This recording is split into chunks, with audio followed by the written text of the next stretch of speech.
everyone. Welcome to episode 28 of the ControllerCast. My name is Ursula Akhtar, and I'm joined by my entourage here, Parker Tedrow, Andrew Ihausen, and Johnny Wood.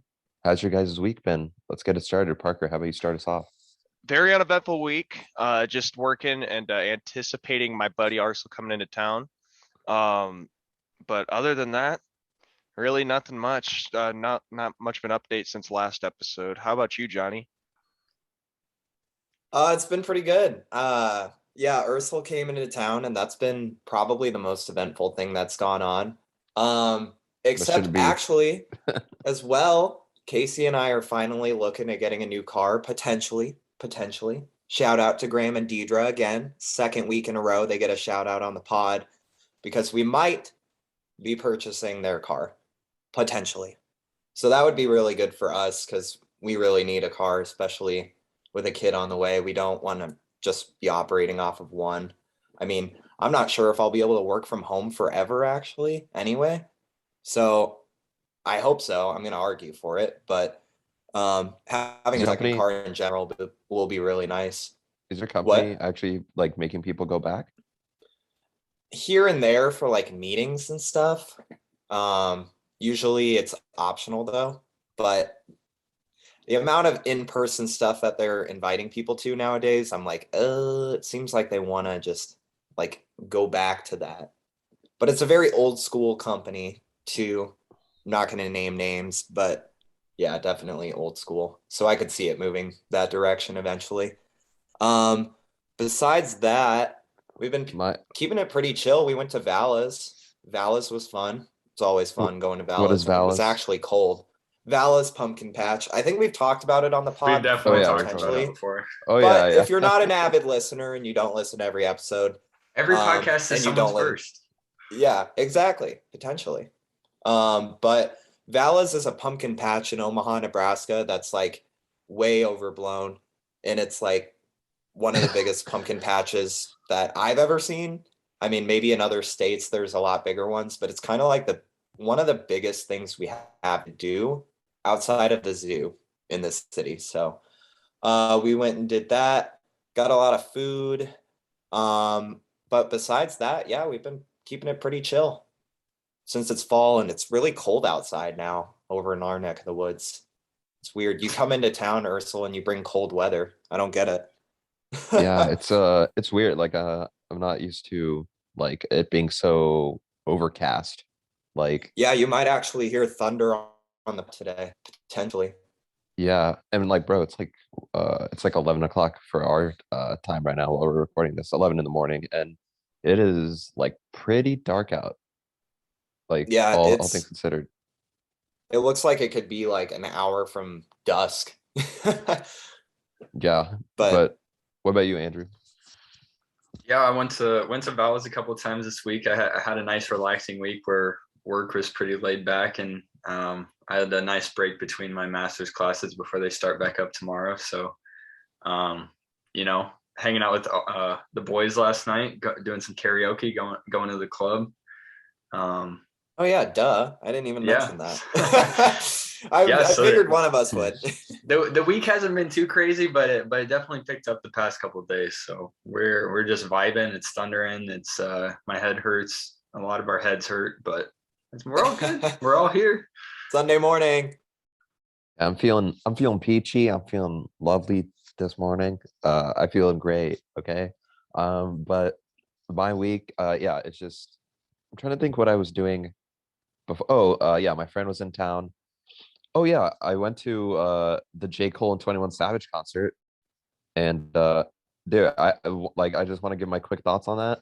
Like I'm not even a huge like I'm not like some big J. Cole fan. Like I don't like I listen to his music super casually, but holy shit, that dude can put on a live show. Like honestly, major props. Like the the like giveaway, I guess, of like a good performer, a live performer, is if you're not even that into their music and they can get you like hyped or really into it.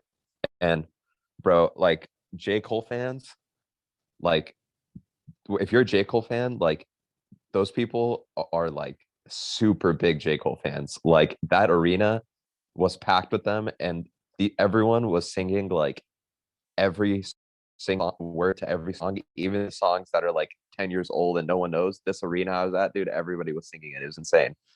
So like shout out to J. Cole because he is an amazing live performer, and that concert gave me more respect to him as an artist, honestly, because I wasn't that big into his music, but I've been honestly jamming a little bit more J. Cole after that concert. So shout out to him. Dang. Yeah.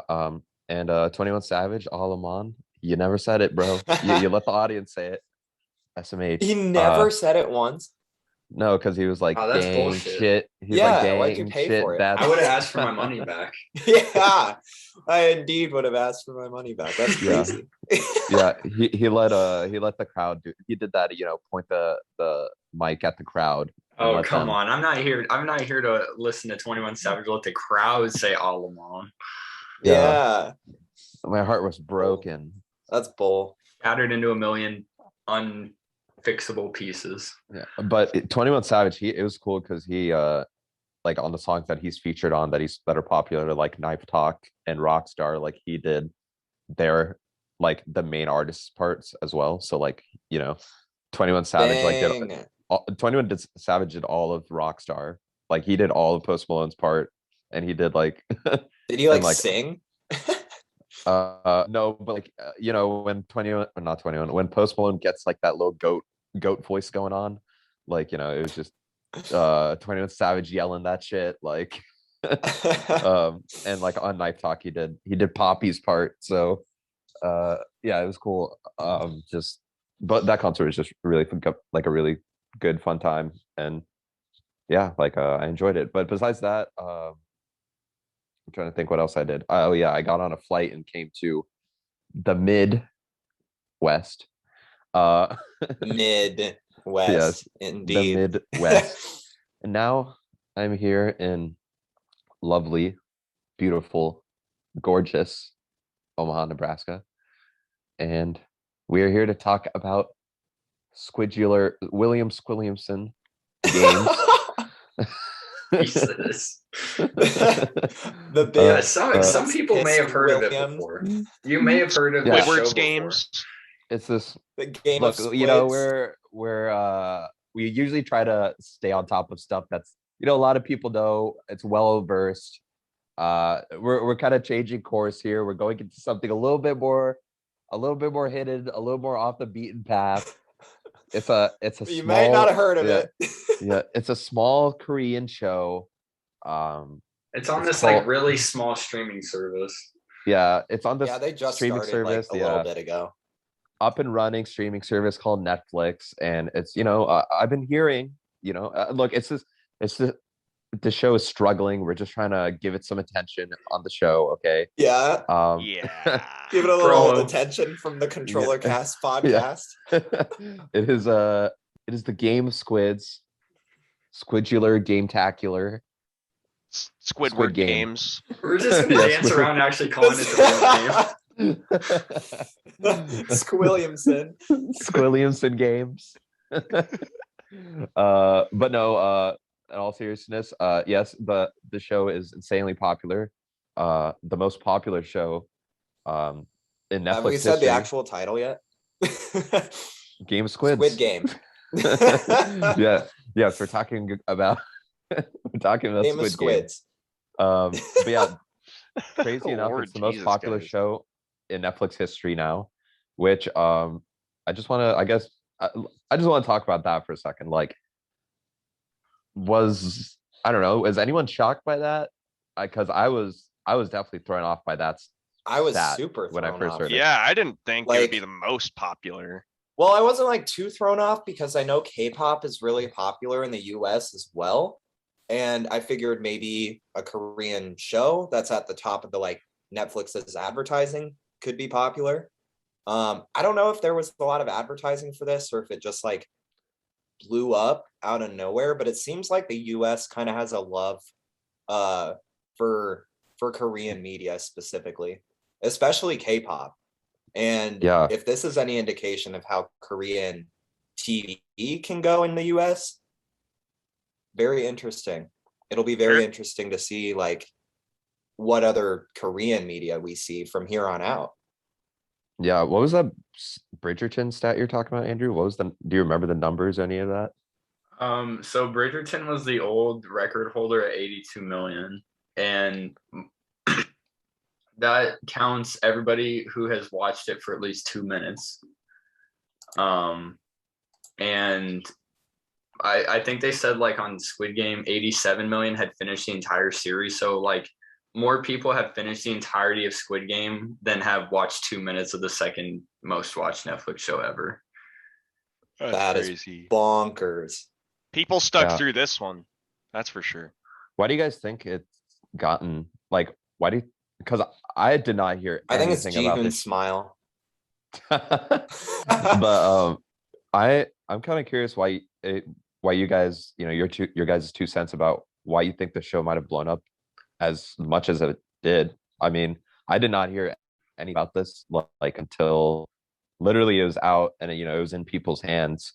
But I guess I could start like I feel like maybe it's like a very universally like understandable like concept in the show. I mean, it's like a battle royale essentially. Like this is a Korean show, and these games that they play in the show, like not all of them. I don't know I've never played Glass Bridge in my life, but like red light, green light, like people have heard about that. So it's like a very like universal concept, I feel like, and like everyone's fighting for money. But it's like really blown up here in the US too. So that's kind of like my thoughts about why it's blown up. But like, what do you guys think? Not only the US obsession with Korean media, I feel like that's a little bit of it. But I feel like just they knocked it out of the park with the first episode. Like the first episode is so good.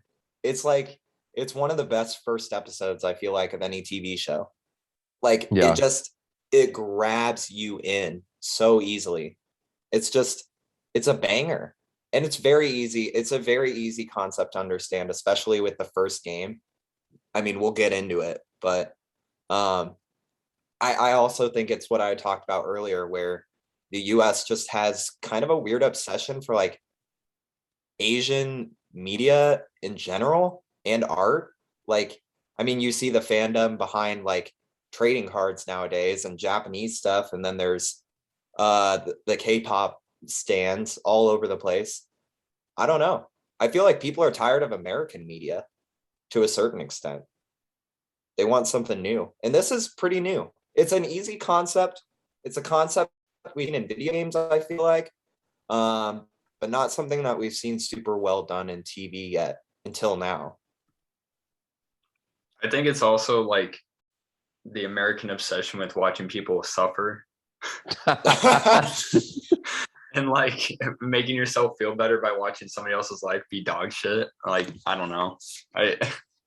I mean that I feel like that's like an actual legitimate factor. Like I think there's a part of maybe not just Americans, but like humans that like when you see people like in this game, it's fictional, but you see these people just like suffering, getting like literally killed if they fuck up in a game, and people get strangely obsessed with that. I mean, look at like fucking like the TV show You. How the hell does that have 3 seasons? It's literally about a dude just going around killing people. A serial killer. It's about a serial killer. And like people idolize that shit.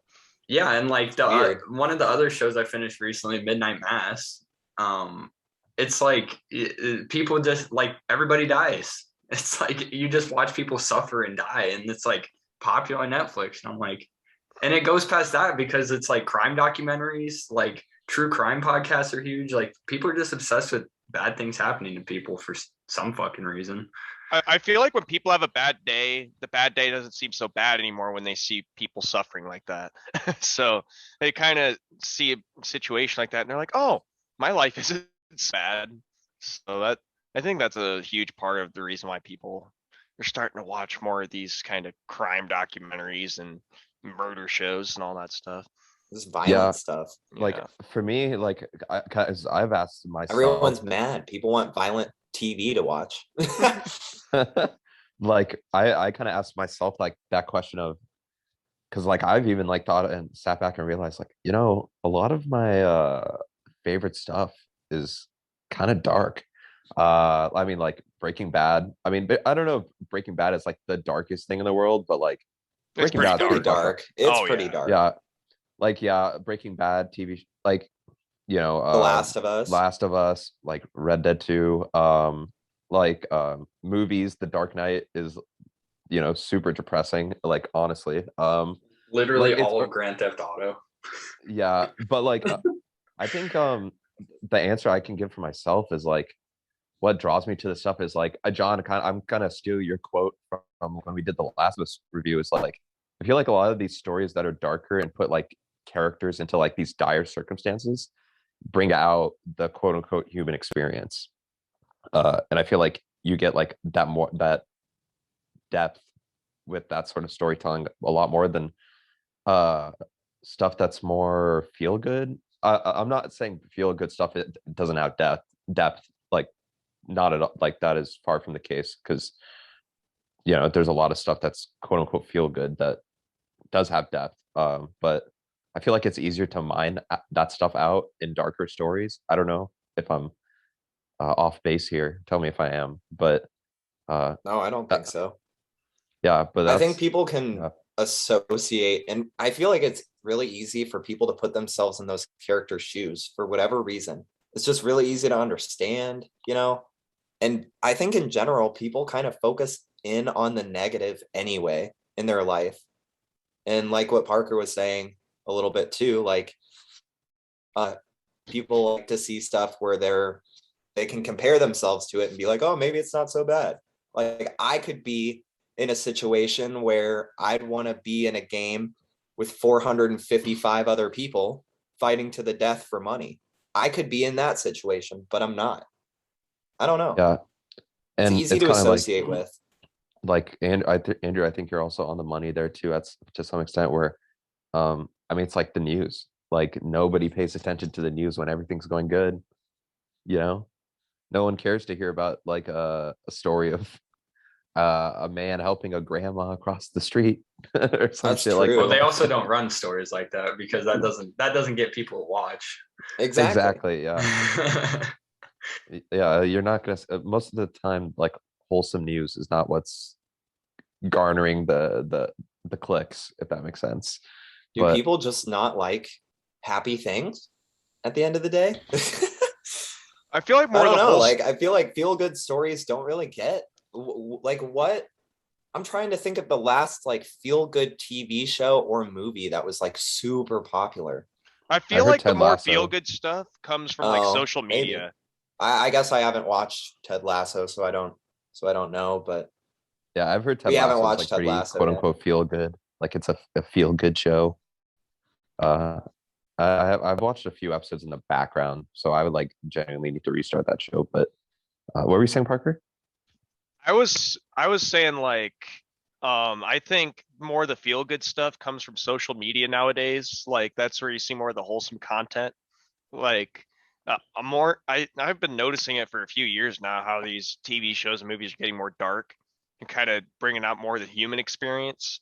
Like you're saying, it's it's really if you want to see wholesome content, go to like YouTube or Twitter or something. That's where more of it is nowadays, I feel like. Maybe not Twitter. I guess it depends on who you're Twitter following. is pretty. Yeah. Twitter is pretty fucking jaded. Not gonna lie. Yeah, Yeah. I mean, you can follow. You can look great at wholesome dogs. content. Like there's the Yeah, you wholesome can follow We boomer Rate content. Dogs and have a great experience Yeah. on Twitter. But you could But- also follow porn sites and like go completely crazy. Politicians Yeah. go completely crazy. And bonk. Yeah, Or but I feel like that's where politicians more and of it is porn. now. But What, Ursel? I was just saying politicians and porn. That's just Parker's Twitter feed. Those two can come together. I mean, politicians probably are watching porn on Twitter now. That's not the Oh, direction I God. thought you were going with that. Yeah. But okay, I guess round like bring us back to Squidular Gametacular. Game of Squids. Who will Game win? of Squids. Lots. Baelish is out there somewhere. But Baelish is in the bushes. That was a anyway, we'll get to it. But general thoughts. Let's talk about our general thoughts on the show before we dive into the nitty-gritty. I'll start off.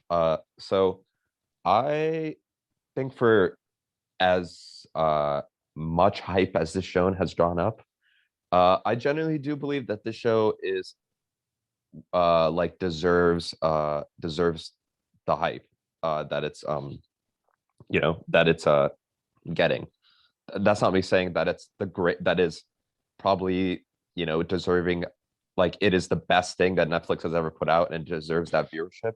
But I do think that it's a show that's worth praising and worth championing, because I think it's just another sign, like Parasite a few years ago, that Korean media is a force to be reckoned with, and that they have genuinely quality content that's worth, like, that transcends language and transcends borders in terms of like entertainment. And I hope like kind of like they talked about in Parasite, like when Parasite was winning like the Oscar and like the big awards, like don't be afraid of those 2-inch subtitles.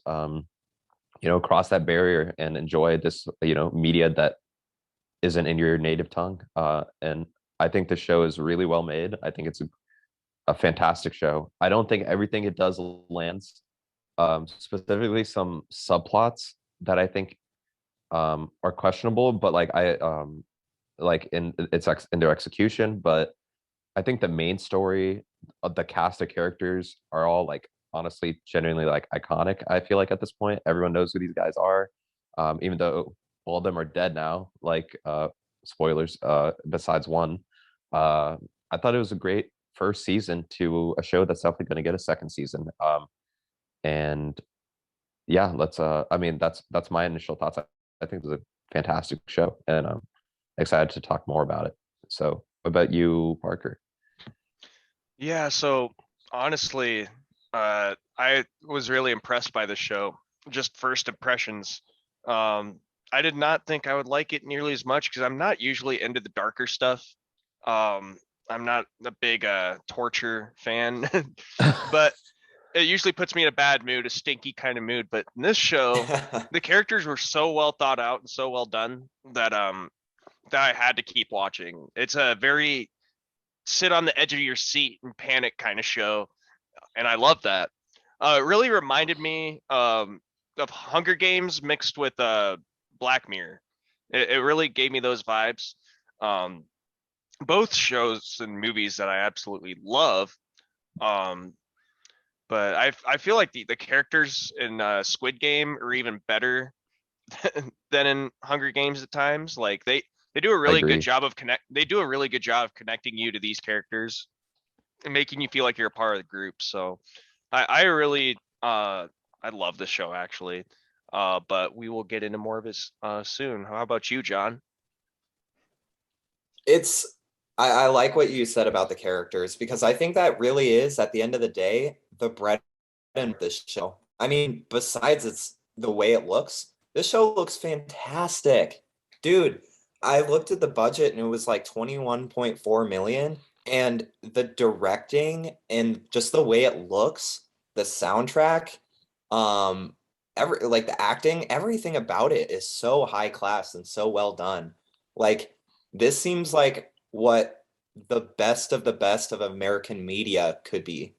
Yeah. And this is like the first big popular Korean thing that we've seen in America, I feel like, TV show wise. I mean, there's like animes, but I feel like most animes are Japanese.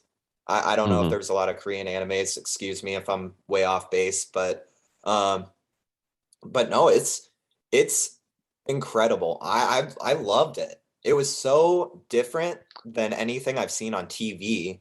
And it felt to me at times like a really good video game almost, because it's I mean, it's a bunch of games. Yeah. That might be the only reason why, but and it has a very well done story, very well done characters. I do think that, like, I like the overarching story. but there's a lot of subplots. I agree, Ursel, that I think kind of fall short maybe a little bit. But this show is creative as hell. Everything that they do is really well done, in my opinion. And yeah, I mean, I can't wait to dive into this thing. But what about you, Andrew? Yeah, I mean, I think this show is very unique, and I do appreciate having kind of a new type of fuck you guys laughing at me for? We're waiting for you to say it. Come on, buddy. We just know. You know, I think it deserves everybody to at least give it a chance. I like the cinematography in it. Like you said, some of the plot points fall a little short, which throws it to be mid-game instead of Squid Game. But you know, I do think it's nice and refreshing. I think a second season would probably change my opinions on it. But since I only have one season to go off of, that's how my opinions are formed. But in the future, it could come back and my rating could change. But I mean, I thought it was well worth my time. I thought it kept me interested the entire time, which was good. But you know, mid-game. Mid-game.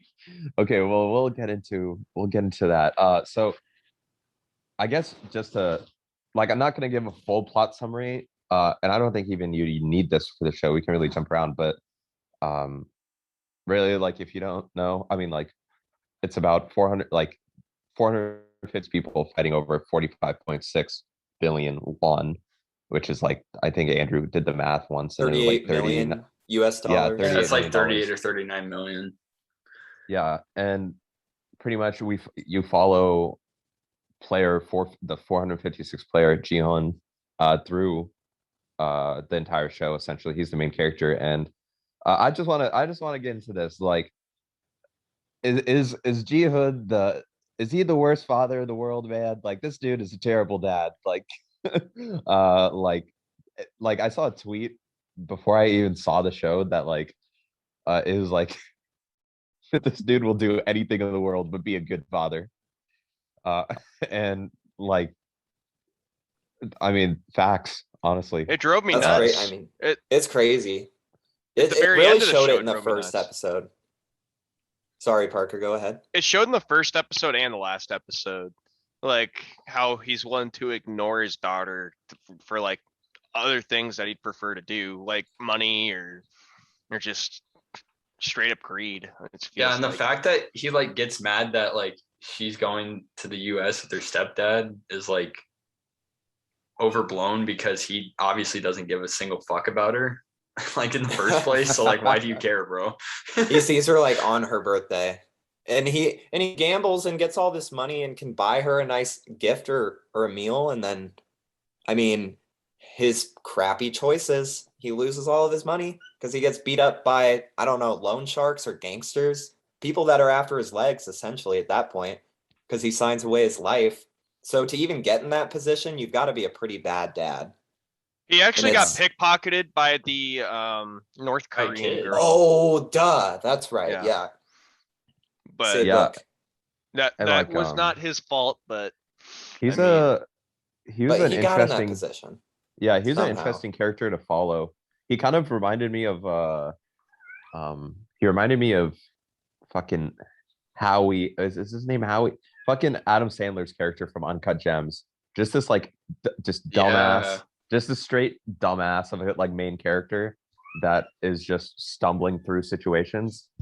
But that's not to say he isn't likable. He's just kind of a shitty person. Because he in the game itself, he's very empathetic. I feel to other players, and it's trying to look out for everyone. Everyone that's in the game is kind of a shitty person. Yeah. You're not no one there is really a saint, but I think the thing that does get him pretty far is that he does look out for others, and that saves his ass later on in the end. But he does get to the end through a lot of luck. It's not this. He's not coming into this this dude is the guy, or he. Yeah, I think every single game actually he was like saved at the last second, whether that be himself saving himself or saved by another person. It was always the very last second. And that's Yeah. how it seemed to be written. It seemed like it was written to be that way. It doesn't seem very realistic at the end of the day. Like It if you were overdid really in the that last situation. second thing. Yeah. Like they could have built suspense other than the time, Yeah, other than the clock. it's funny. I mean, just going through the episodes, the first one, first one he gets saved by Ali. Dude almost like falls on his face. But then yeah, he jumps over the line at the last second. In the second episode, he cuts out the thing, the shape in the last second. In the Tug of War, he almost falls off like the because he's at the front. Um, Yeah. the marbles like that one is just that one is a little more like it's not like last second, but it's also like he kind of gets handed the victory. But and then the glass game, last second, and The then the bridge, squid yeah. game is obviously like that's just a 1v1. And Yeah. Most of them though. that is the game the dude won fair and square, and dude was like trying to quit it. I He was trying to- know. it's just- That is silly. I mean, you've He, gone he that wanted far. to he You've wanted gotten to that far. save Sang-woo. That's what But He's just a are frustrating all of those fucking people that character. passed away, are all of those people that died worth saving Sung-woo? The not really, villain? especially yeah, he was a villain the entire time. He would have done anything to get Ji-hoon out of it. I think at this He point of the tried at games, the beginning with the umbrella, like the cookie cutting game. Sung-woo was trying to get Ji-hoon out of the game. Or Yeah, because not he really, kept but saying he didn't. he didn't know what the game was, but he knew what the game was the whole time. yeah, He didn't help. in that game, like once he started doing when he did that, like I was on fuck song like the rest of the rest of the show, dude. And when that happened, I was like, okay, like I know they're trying to play up Doc Sun as like the villain here, but like I was like thinking like okay, like this dude like Sung Woon, like he's gonna be the actual like kind of quote unquote main antagonist come the end, you know, the guy that's like, you know, you get to know more and he's like close to the crew, and but he's obviously out for his own, you know, ass like at the end of the day, which so but I guess let's kind of I would say let's start from the beginning in terms of the games. We could just like go through the games in order, uh and then we can maybe just jump around from there. But first episode, like John was saying, first episode is really, really well done. And I 100% agree. It's one of my favorite episodes in the show. And that's because I think that game, the first game, the red light, green light, like that is, I don't know if this is a hot take, bro. I feel like that is going to go down as like one of the most like iconic scenes in like television. Like that is, I think so. everybody too. knows that scene now. It's iconic. The massacre is fucking insane. Like the song. I'm not gonna try to do the song. But I'm not the either. song, The song is iconic though too. but yeah, what are your guys' thoughts on the game? Because I think it's the first game. Because I think it's an amazing start, and I thought it was genuinely iconic, and it sets the stakes really high. Like if you ever played Modern Warfare 2, at the very beginning of the game is a mission called No Russian, where you literally go in and shoot everybody in the airport. That's what it was.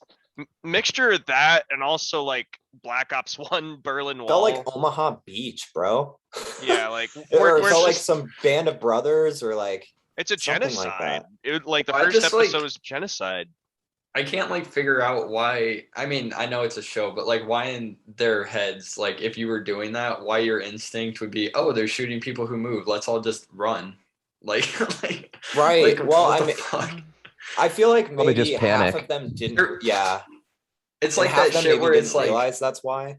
yeah, it's like that shit where it's like, oh, like the Area 51 thing where everybody's like, let's just rush Area 51. They can't stop all of us. And then they just use that same logic in red light, green light, and then they all died. So Yeah, that's true. And where were they going though? Like they ran to the back wall and there was nowhere to go. yeah, they thought the It doors would kind of open or added to the something. hopelessness.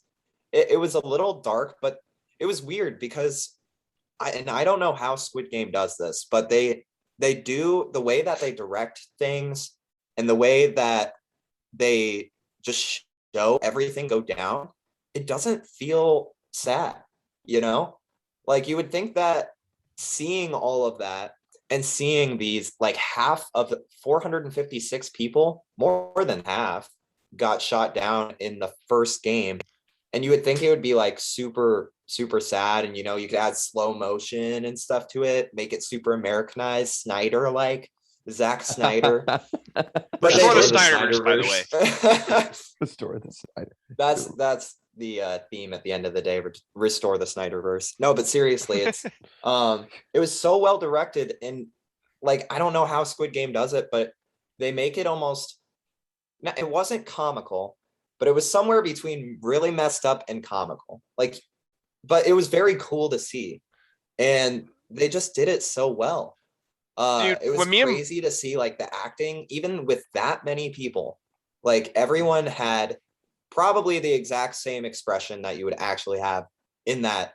I can't say enough about the acting. It was incredible, and Yeah, it's so iconic. The directing and the shots, like you just have to see it. You have to at least watch the first episode. If you're listening to this, please, because you won't stop. Yeah, You'll watch after the this first episode, and you have to keep going. Yeah, when me and That's the Blake were thing. watching the episode 1, our reactions were just laughing. Like when you see all these people getting like fucking murked and just shot up, it's like, oh my god, of course. This is just like Well, out of because the you know ordinary red light, green crazy. light. We all Yeah. know red light, green light, and you know that when it says red light to stop. And when you see people getting shot down that are moving after, like, come on. It is It's a kind of kids comical game, in bro. that It's a sense. fucking kids game. Y'all should know. Red light, don't move. But everyone's sprinting, and everyone that was moving died. Every single one. It's bonkers. Yeah, that And first yeah, episode was a massacre. and the like big animatronic girl that like senses and spins around and says red light, green light, like she's a meme. Everyone's gonna see that figure and recognize exactly what it is. It's only a matter of time before you see like figurines of that lady. What are those things, like Funko Pops? You're gonna see one of those for Squid Game. Pops. You're gonna see a ton of them, bro. Bro, It's only a matter of time. I want a Doxel Funko Pop. I want a Ji-hoon. There's I I've seen want a triangle character. I want an Triangle Apple one. employee. Have you guys seen that meme photo of Doxel like on Twitter, like where it's just him looking down and his face is like red as fuck? I don't think I'm so. not. Oh my god. I don't even know what the context is or like why people use it, but I see it posted like all the time on Twitter. And it looks I actually have seen it. it looks like he's like shitting himself. Like, oh my god, I wish I could even like pull it up. But I think like that first episode is just really good at setting the stakes. Like, like John, like you said, the acting and stuff. Like when you see like Ji-hoon like just sitting there like in fucking shock, like when like all these people are dead and he literally won't move, like, and everyone else is moving forward and he's just like sitting there like shook. Like it really sets the stakes well, and also feel like gives you a really good look at everyone's personality for all of the characters that you will eventually get to know. Like the old man. The old man just keeps walking. Like he's the first one to start walking the second they say green light. And there's a reason for that, obviously. But yeah, and also one thing I want to take this time to say, holy shit, the English dub for the show is garbage. Yeah, don't. If you're about to It's a watch two-pack Squid Game, ass. do the original Korean version with English subtitles. That's how you want to watch this show.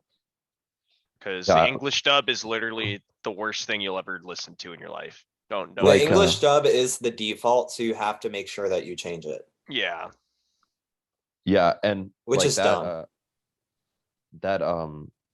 that song, that the red light green light song in Korean is like, I feel like iconic. And oh my god, the the just in English where they're when the animatronic is just like red light, green light. Yeah, there's no song. Yeah, there's no It's so song. It's lame. just red light, green light.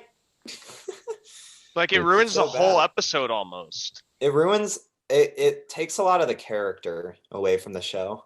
with Because the it's not English even the dub. real, it's not even like the actors' voices. It's just some random dude voice acting these people, you know?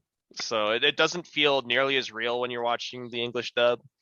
It's really bad. And the other Just thing is when the switch. English dub is like accurate, like I don't know who they hired to be voice actors, but they show no emotion in their voice. They're just like, "You idiot, that's the wrong bank number," or like whatever. Yeah, like, dude, yeah, we watched put that some a little bit emotion of in that it, last night. dumbass. Yeah, and we watched the English dub, like the first episode in English, like last night, just for scientific purposes. We all of us watched it, and Yeah, scientific purposes. yeah, all of us watched it in the Korean with English subtitles. We're not Chads. But, uh, but like I guess going from there, like the second game, which I have a personal story to share with this one, but the cookie the cookie shape thing. This one I thought was kind of a low stakes game, but bro, I gotta say, I actually uh played this game in real life in the past week, and it is hard. It is hard, dude. Like because that cookie that it is on is like it is not it is not thin. It is like thick as fuck, and it's made from like this honey, like this like solidified like honeycomb or some shit. Would you So it compare it is to like the texture of a fortune cookie? Because that's kind of what it looks like to me, but maybe a little bit softer. no, dude. It is like hard. Like I'm trying to think. It's like the best thing to compare it to probably is like imagine like a fortune cookie, but like like a Jolly Rancher consistency. Yikes. Whoa, Like that's it is, bonkers. yeah, it is like it's hard. Like you bite it and it's like it like cracks. That's why you Like gotta lick the back, man. You just I gotta thought lick the it. funniest part of that whole game in the show was just like everybody like doing it, and then fucking Jihan just fucking like like just fucking demolishing this shit with his tongue. I'm like, Jesus, dude. yeah, that was actually like one time where his ingenuity like really worked out. And like Yeah, and that he was didn't have to get bailed out for once. Like he actually like thought he actually like had to like think for himself. Damn. Yeah, he came up with it himself for once. I think that was the Also only game that he really did that. bro, how the fuck did no one notice Doxon and the annoying chick, whatever her name is, like using a fucking lighter uh underneath the slide. I was like, damn, dude, they're Oh like lighting. yeah, yeah. How is that fair? I Yeah, they feel have like a should have been million. shot for that. They have a million cameras and like a million guards surrounding them, and they have a guard at every person, and somehow they still are able to do it. And I'm like, oh, how the fuck? Like, Yeah, that shouldn't have happened, honestly. That should not have been allowed. They should have been shot. Yeah, well, I guess the thing is no one noticed them, but yeah, like I was like, what the fuck? But and then that was the episode also where one of the guys grabs like the Squid Game like minions like hot like and tries to like shoot everyone, right? Or like where everyone's aiming at him and he's holding the cop like in like Oh, that a was at the hostage end. situation. Wasn't that the doctor? Was that the doctor? I think Okay, that was maybe the I'm getting- doctor. no, and that there's was a two little bit different later. ones. There's two different ones. So at the end of the cookie game, he's holding the one like rando dude. Isn't it just like a random dude, or is it an It's the actual cop. character?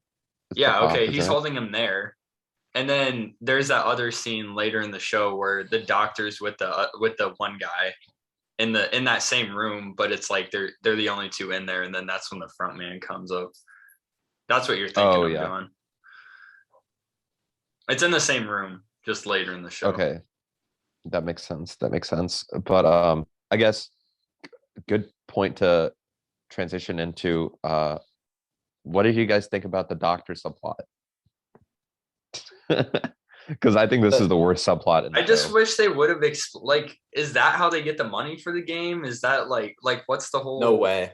Or is it just like some people like just some of the guards just taking advantage of the situation in front of them, or like I do agree that it's definitely the worst subplot because it gets nowhere and it just ends because the doctor just gets killed. Yeah, that is the only one like that. We were talking about it before we like started recording about like what could get carried on to into season 2 for plot lines. That's the only one that I feel like started and ends in this season, and I feel like there is no fucking like that genuinely is a plot line that you could just take out and Yeah. it makes no difference. Yeah, and the whole thing, like I thought I was expecting this plot line to like be like actually fleshed out and mean something because the whole time the doctor's like team, like his like alliance is like, where the fuck is this guy? He went to the bathroom like 6 hours ago. And like like I thought it was gonna like actually cause like conflict and rift in this team, but like it just doesn't. It just ends with him getting fucking shot and then he's like hung in the fucking like the town square. He's hung in the town square. Put on display for everybody before they go to the next game. Yeah, well, the front man was just like, he was like, I don't care that you're doing this, but like be smart about it or something like that. But it has to be fair and balanced. Yeah, it was interesting. Well, I don't know. I thought it was kind of interesting to see. It was just like, why? I mean, I think it went nowhere. Yeah, I think that plot line on its own doesn't really go anywhere, but I think it just creates like an extra wrinkle during the show of like that they're able to find out. Well, that's the thing. It's like a few select characters are able to find out what the next game is, but it's not like the viewer really knows, you know, like they don't chime the viewer in on what the game is anyways until the game starts, you know. It's just that some of the people know what the game is beforehand. But even if, here's the thing, even if you know the game beforehand, it's still like, you know, like there's always some sort of twist in the game that can kill you, you know. So it's not even like the biggest thing in the world knowing the game beforehand. I feel like, and I think it was just to add some layer of creepiness, like when he was hung in the town square because he made it. You know, well, and the other thing is like even. Especially on like the cookie game, like even if you know what game you're playing, you can pick an easy shape, but that doesn't make the cookie not break, or like it doesn't make it like any flimsier or easier for you. I mean, you make it easier by picking an easy shape, but it's not like it actually like changes the physics of the game. Yeah, still even, exactly. But like that one felt a little bit not totally even to me, but what, this is the cookie game? I feel like all of them were a little bit, I mean, it was fair, I guess, because it was random to a certain extent on who got shafted, but well, going from that, like what about so okay, after the cookie game, this actually I loved, like like when Doxo kills that dude and he's like, this guy just died, like do something, and then they just see the money fall into the piggy bank at the top, and everyone's just like, oh shit. Like everyone realized like, oh, this is free for all.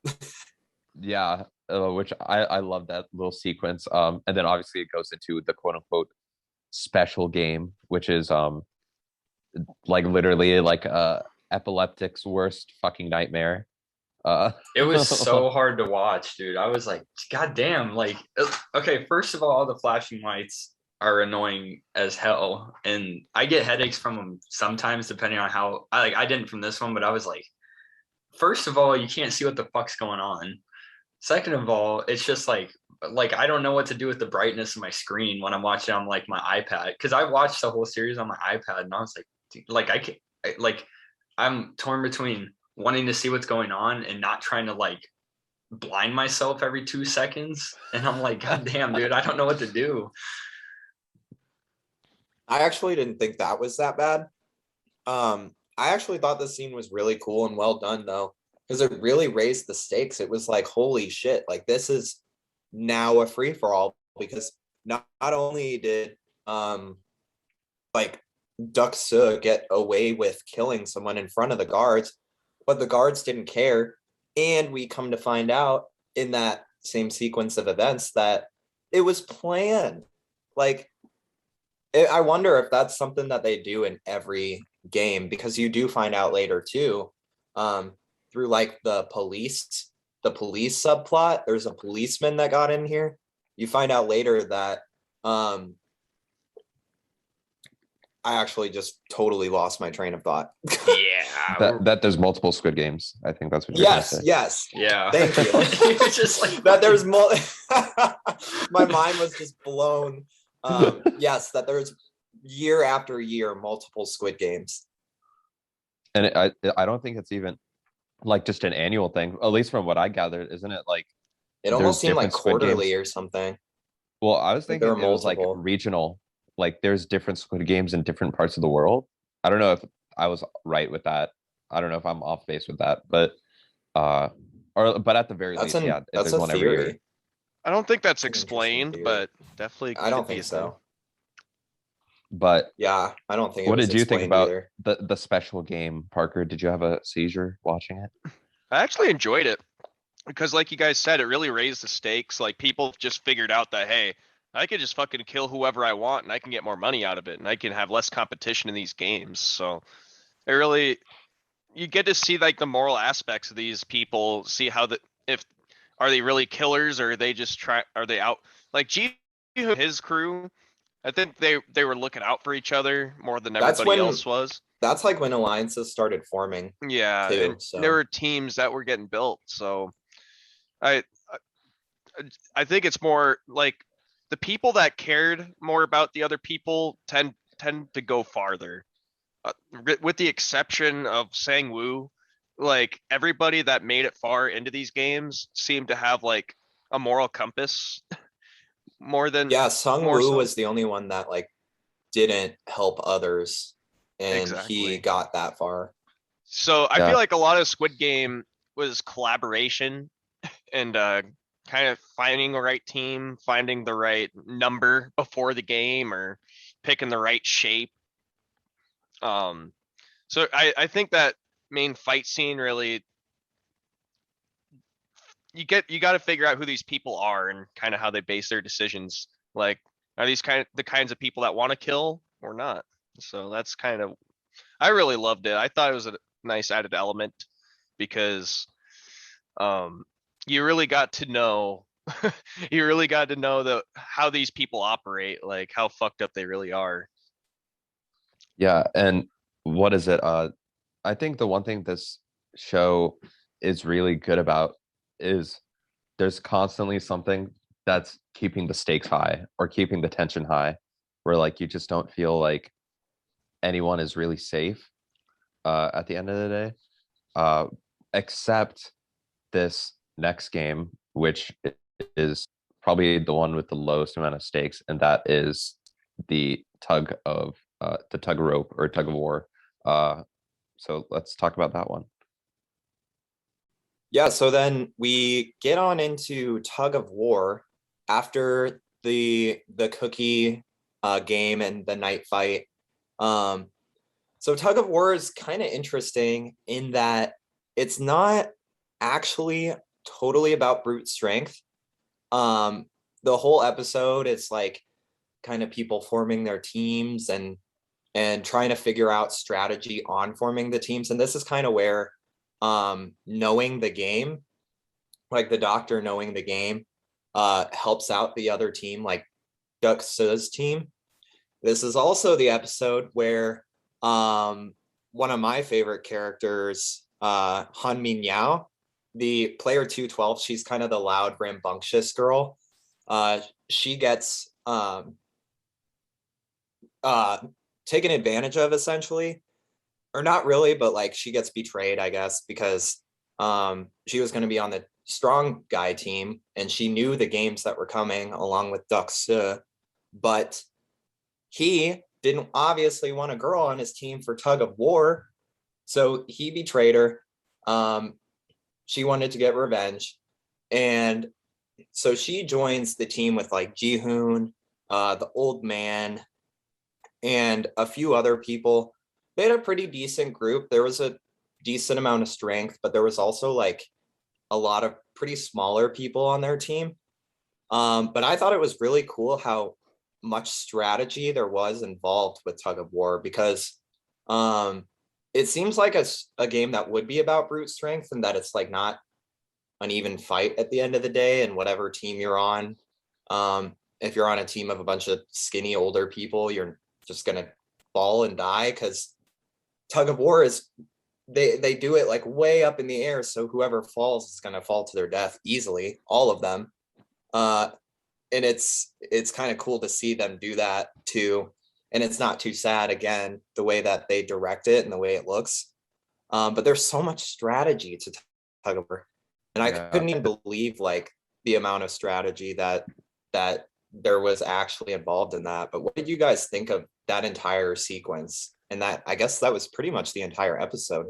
Yeah, this was like the kind of the thing I was mentioning earlier, where this is, I mean, don't get me wrong, I enjoyed watching every single one of these games, but in terms of the ranking, which I'm sure we'll rank our games from least to most favorite, but I thought this one had the least amount of stakes or like tension in it, because pretty much every character besides Doxo, obviously, that we've been following in the show is on that team.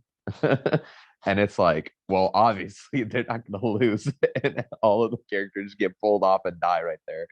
So like compared to the other games where it was either a complete free for all, or the teams were small, very small, to the point of like, or like I think this was really the only one where there were proper teams, right? Because I feel like even when they're doing marbles, it's them facing each other. It's not like those two people are working together. So this one, because of that, I feel like had the least amount of stakes, but I still thought it was really enjoyable. Like I thought the whole sequence really with the old man narrating the strategy, and you're seeing that strategy unfold in real time. Like I thought that was really cool. Yeah, like that was really cool. And like what is it? Like I've seen that, like that editing technique, I guess, like in other films, and I always like when I see that, like when they're talking about the plan and you see like the plan unfolding as they're talking through it. I'm trying to think, like I know there's like another movie or a game or a TV show, like something where that happened. Is but it I like cannot. Kill Bill or something Tarantino? Isn't Tarantino like film?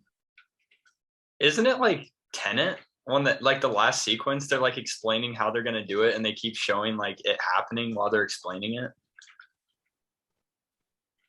Like when they have the red team and the blue team going like forward and reverse, like when the commanders are like talking about it, isn't it actually like going on while they're talking about it too? Maybe I was thinking you were gonna say the Freeport sequence, because like that. Yeah.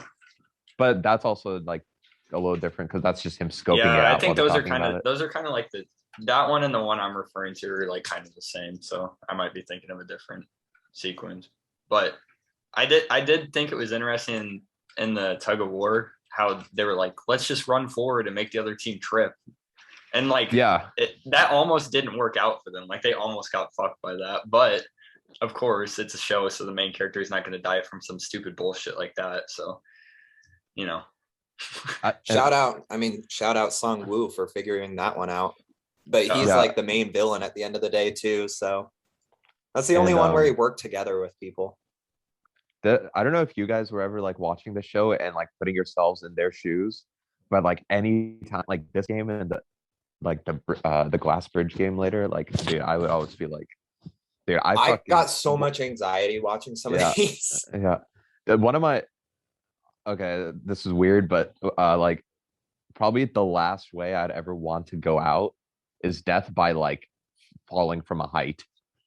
Like that is like a that is like something that like I'm like that is the last way I would want to go out. But that actually that's the second to last way. Probably the worst way I would ever want to go out is like by drowning or being set on fire. Yep. Those are the top two actually. But those are like top three. yeah, close third is like falling from a fucking building or falling from a high height and just smack dab on the fucking ground. Just and because you know what's coming. Yeah. Like you got time to think about it. All you can do is literally scream. And I remember like we were watching it and me and Tanner were watching it and like literally she said, she's like, like what if you fall from that height and you don't die? And that happens. There's that part where I don't know if it was this game or in Tug of War. It was Tug of War. Yeah, where they like one of the dudes was still breathing and they just go up to him and obviously shoot him. But imagine living through that. It just, oh my God, that's it's terrible thinking about it. I think they even mentioned during the harvesting subplot, like the oh yeah, that's how they get the people. Yeah. Mm-hmm. I think they mentioned that that the people that didn't die all the way, they still like put in a coffin and then they harvested the organs. Yeah, they mark them. Yeah. That tied into the police subplot because the policeman thought his brother was one of the ones that they did that to. Yeah. But silly kind of subplots, I think. What do you think about the war? Tug of War. I thought strategy was really cool. Like even if you're a weaker team, like you could still hold up the right strategy. I honestly don't know if that strategy works in real life or if it's just convenient for the show. It seemed legit, dude. I don't know. It makes sense. Like it checks out. It's like physics. Yeah. It seems like it would work, but I don't know. But I thought this was one of the more weak games of the show because I didn't feel like there were that many stakes compared to the other ones. But I'll also get into the harvesting subplot as well. There's really no point for this. They didn't really follow up. They might follow up with it the next season, see exactly how that works, but they didn't really explain it all that much. In this situation, maybe that's how they're getting the money to pay everybody out, like for whoever wins. But that's the only thing I could think of. I wish they would have explained this a little more.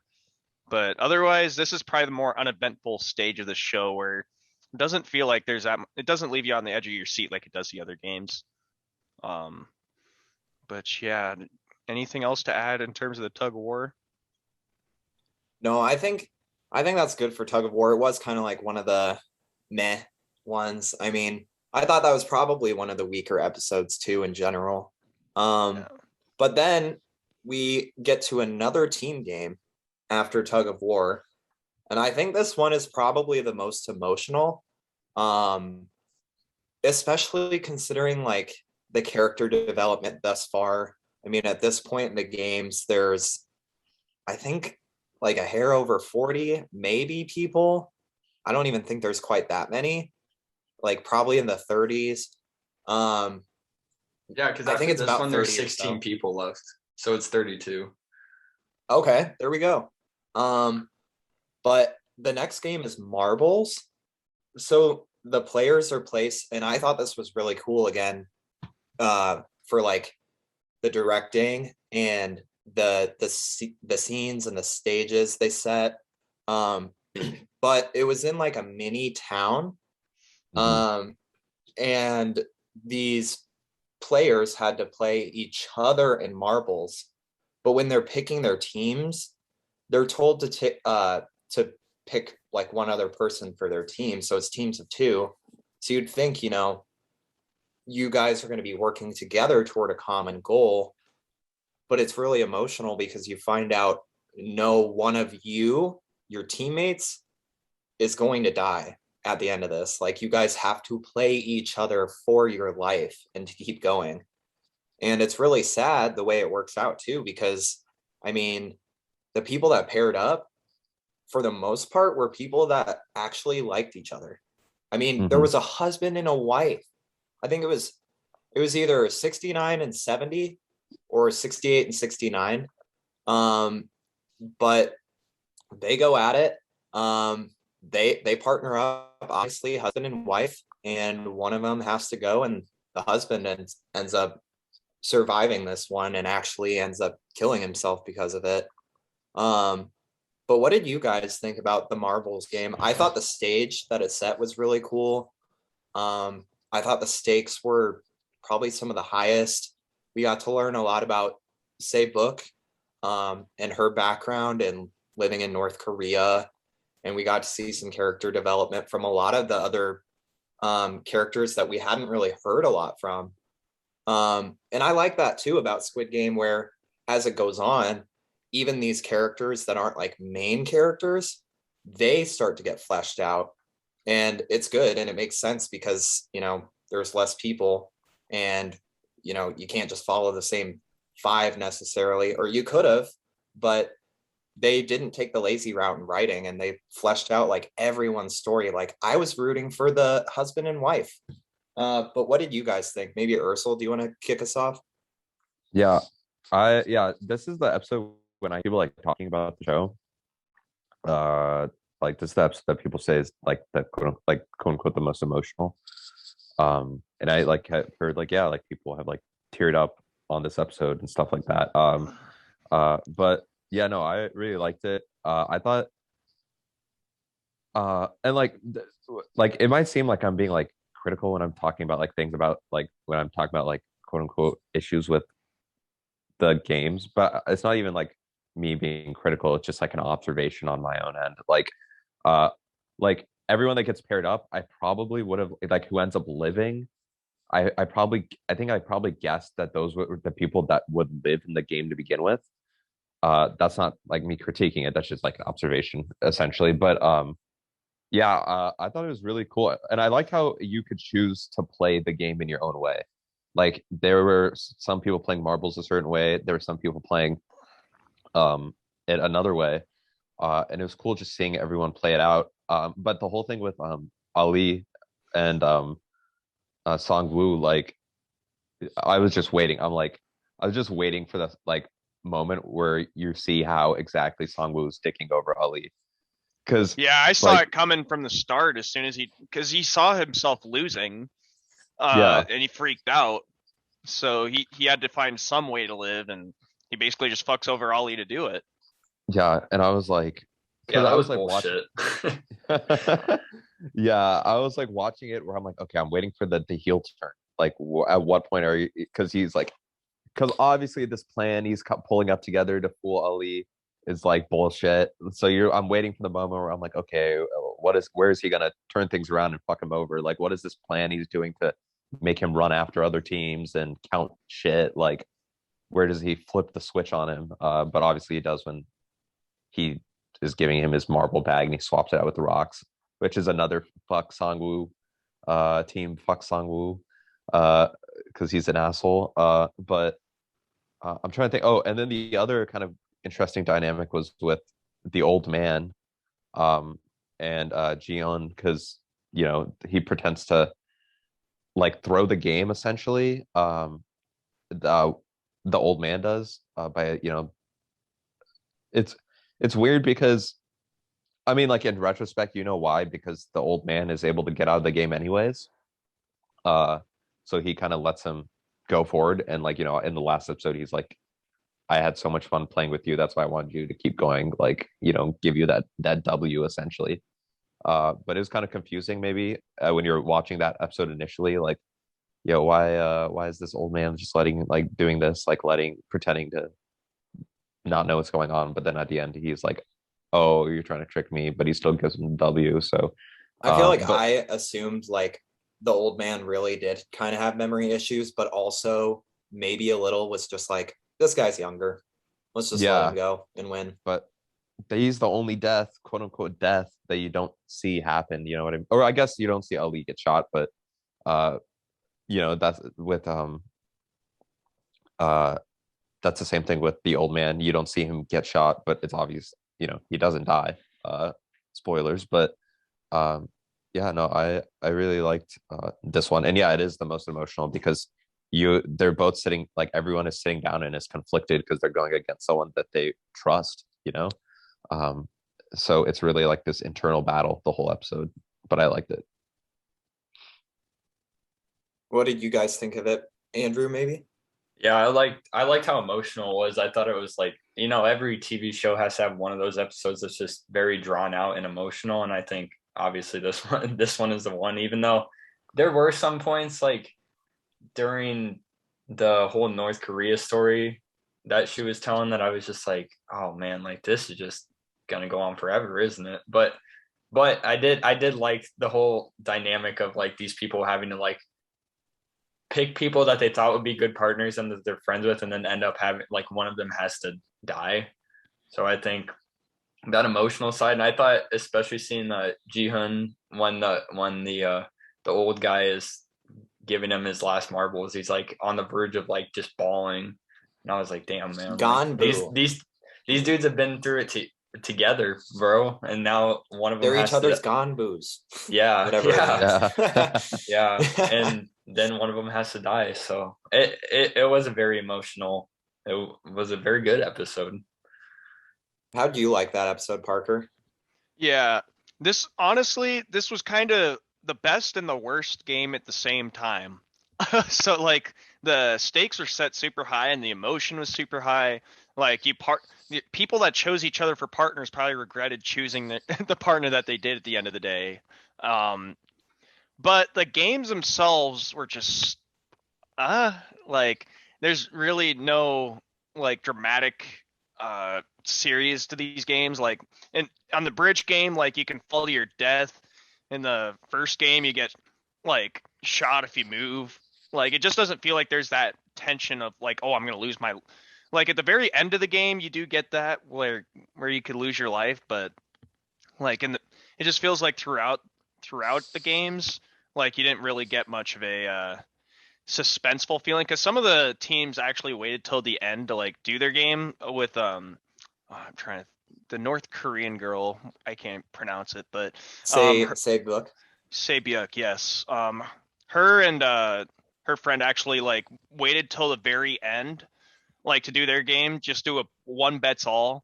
It was just a neat little strategy that they did.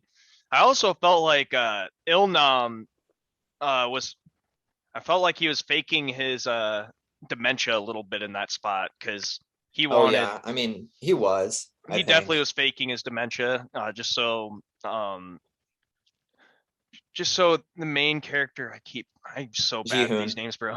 So terrible with these names. Player 456. Yes. So he could Ji-hoon. move on because it was so obvious that he was about to lose that game. Like he deserved to lose that game. But then the dementia started happening, right? I actually So feel like that was never really explained either why exactly he let Ji-hoon go by. But I feel like I he guess knew. maybe the old man think was it was just just 'cause- tired at that point. I think it was just because he liked him. Well, that and he's also like the leader of the games. Like they're not going to kill him. So he pretended to lose. I feel like just so more people can move on. I guess I'm not sure. Yeah, no, I think that's right. Maybe he knew it was Yeah. gonna just get too difficult from there. Well, they're not going to shoot him. Like they're not going to kill this guy because Also, with the very next game, I feel like he would not be able to jump across. yes, Like, exactly. Right. Yeah, I mean, I well, let's almost wonder just if get it was into it. strategic on his part because obviously notable childhood game Glass Bridge is the next one. Yeah, I was gonna say let's just get into it. That one is insane. I mean, dude, like you said, Ursel, falling from a tall height, they do it again with this one, and it's terrifying. Like this is one where I really did place myself in those people's shoes too. And just imagine, dude, imagine being number one, bro. Like being the first one to go on a glass bridge. So let me I guess explain how it all happened at first too. So the front man went over the intercom or whatever, or whoever goes over the intercom, and tells everyone that they need to pick a number from 1 through 16. And half the people start grabbing them. And then everyone's picking the numbers in the middle because they're not sure, they don't want to go too extreme. They don't want to be too early. They don't want to be number 1, 2, 3, or 4, but they also don't want to be last. Come to find out that being at the end of the line is the best. And if you're first, you are going to die. So at the end of the day, Jihoon and one other guy, there's 2 numbers left. The extremes. There's 1 through 16, and the 2 numbers that are left are 1 and 16. And Jihoon's like, like going in his head, like you hear him talking in his head, like, do I go with number 1 or do I go with number 16? And he's like tossing around reasons in his mind. He's like, maybe first is better because I'll have more time. Maybe last is better because I'll get to, see how people play the game, because it's announced over the intercom too, like this is the order you play the game. So Jihoon's like, well, if I go last, I'm screwed. I'm gonna have no time. Come to find out that's not exactly true. But this poor dude that was probably bullied his entire life, comes up to Jihoon and is like, I have never been picked first for anything, or like I've always been last. I've never been, I've never taken charge of my own life. I want to take number 1. I want to be the first one to play this game. There you go, bud. Way to be a dude. So he takes number 1 and they go out there. Oh gosh. And this dude looks at Jihoon like, you motherfucker. No, yeah, that's what I was gonna mention. When he turns around and looks at Jihoon, I'm like, I started laughing. Jihoon just like, that was pretty funny. But like, it was insane because there's like 24 tiles, and there's one on the left and one on the right. And one of them is glass that will break as soon as you step on it. And one of them is glass that you can step on. And this bridge of glass is probably, I would guess, like 200 feet in the air, like a crazy height, probably like a 7-8 story building. And the first person goes, obviously they don't get far at all. I thought it was kind of interesting. There was a little character development with one of the guys that was a mathematician. And he was on like the 4th tile, and he was going through the math in his head. People were like, hurry up, we're running out of time, just die already. And the guy was like, I have 1 in 37,000 chance of getting this right. And I was like, holy shit, 1 in 37,000? Like, there's no shot. But he actually goes like 8 ahead. Like he goes speedy quick, and he makes it like 8 tiles ahead. And then like people forget like which one was which. But before, I could talk about this one for a while. Maybe Parker, do you want to take this from me? What did you think of the bridge game? Bridge game was my favorite game out of all of them.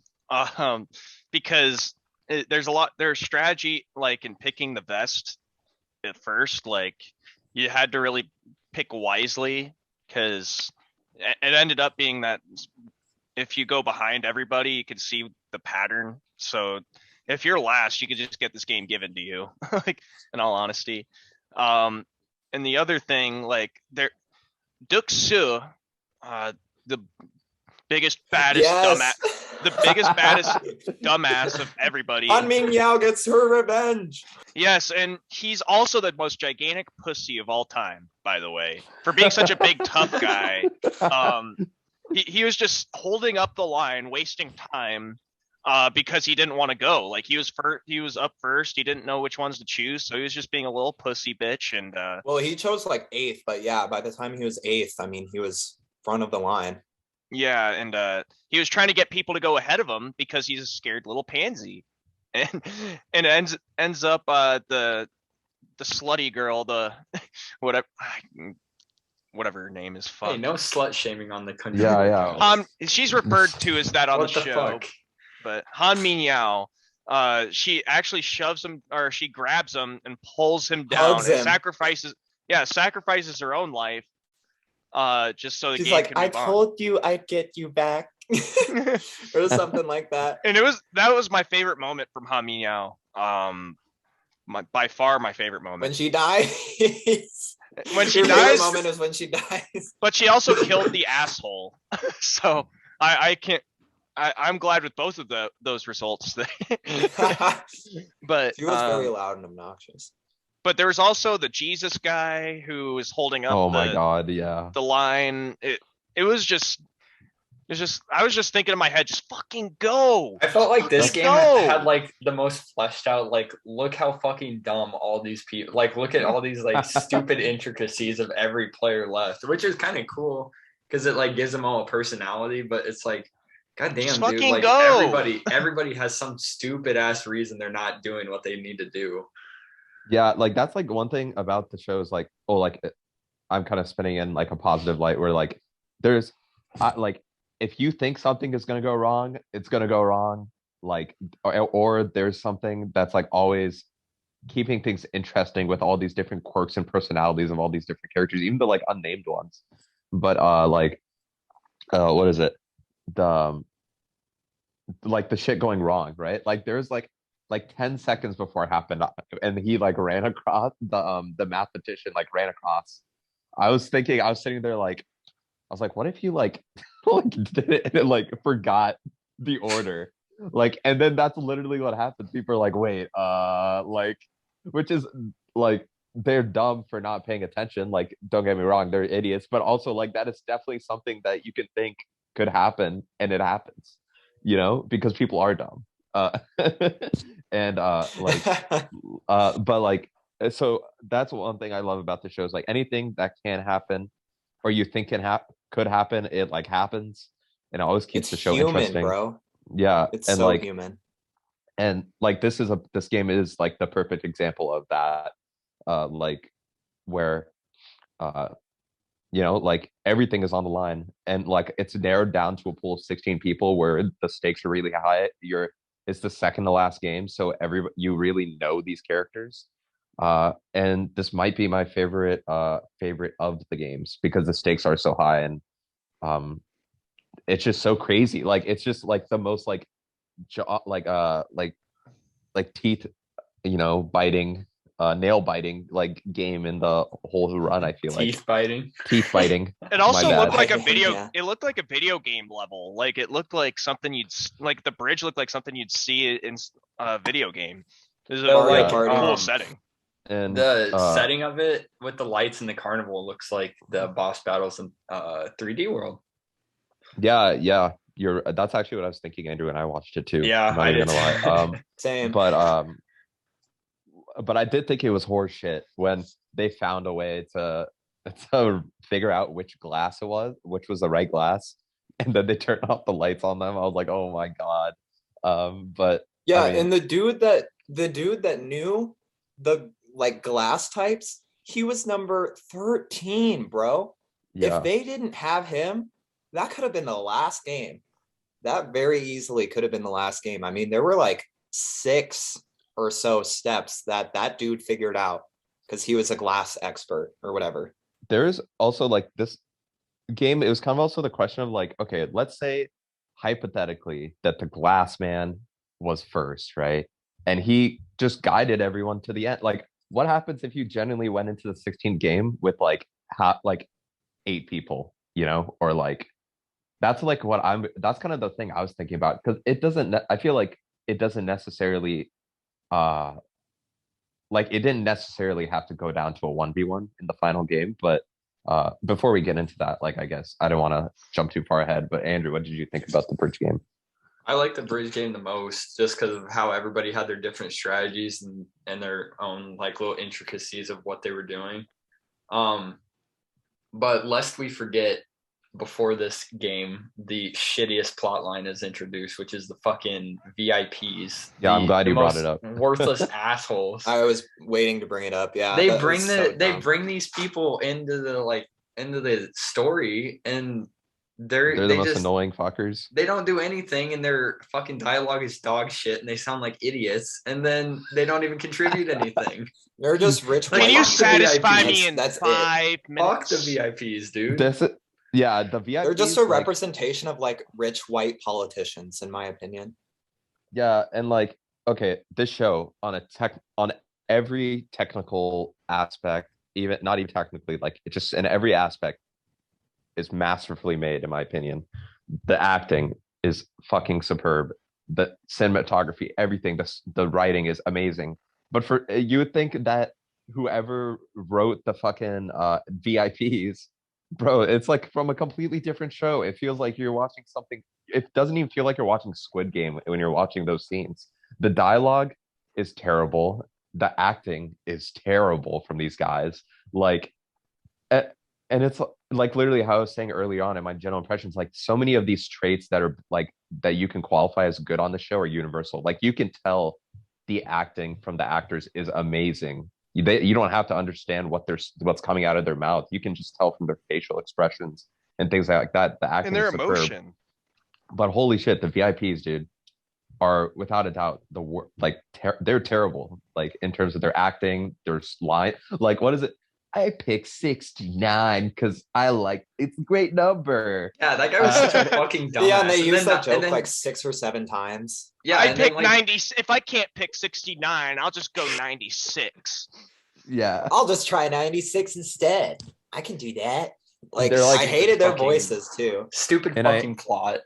And I hated their fucking commentary over the games once they were introduced into the story. Like when they were talking over the entire Glass game and when they were talking during the Squid Game, like bro, I'm like, shut the fuck up.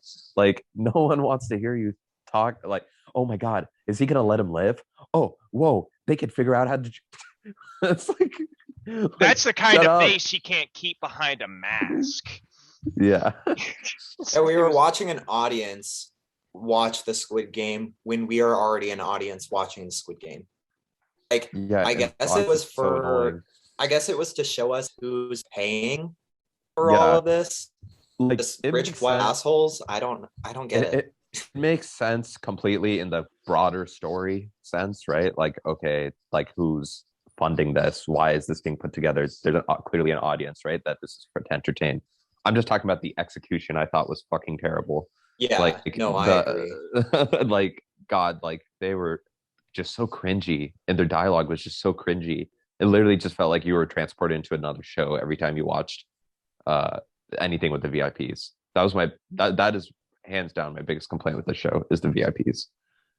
But yeah, I think the VIP stuff was kind of it wasn't like, I don't know. I feel like it could have been thought out better. And in reality, it was just rich white assholes. Oh, okay. That's who's watching this. That's who's paying for this. Big surprise. And then their dialogue is bad. And it is weird because everything else about the show is so good. And then we get like these bottom of the barrel actors for what are supposed to be probably some of the most important people in the story. And like Andrew said, maybe this stuff will be fleshed out a little more in like a season 2, potentially. But yeah, Get different we only have actors if you're season going 1. to in season 2 because these dudes stink. Stinkers. Yeah, I didn't like the VIPs either. But I mean, from there, it gets right into the last game, kind of. But before that, I mean, 3 people survived the bridge game. It's Book, which is obviously she's the girl that actually robbed Ji-hoon, the main character, number 456 at the very beginning of the show. The North Korean. Yep, the North Korean. They become friends. But at the end of the bridge game, all of the bridge explodes. That's supposed to be like, ooh, the cool, like, congratulations, you made it past it. But instead, everyone just gets injured to shit because glass is flying at them. And Book gets stabbed in the side and she's bleeding out for like 2 days before she finally gets her throat slit after their final meal by who other than Sung Woo, number 218, this asshole. People think Duck Suh is the asshole. Nah, it's Sung Woo. And if like Duck Suh and Sung Woo like went back to back, I think Sung Woo would probably win. Like that guy is the main asshole. He's like the Joker of all this shit. Mastermind. Go ahead. No, you're good. Oh yeah.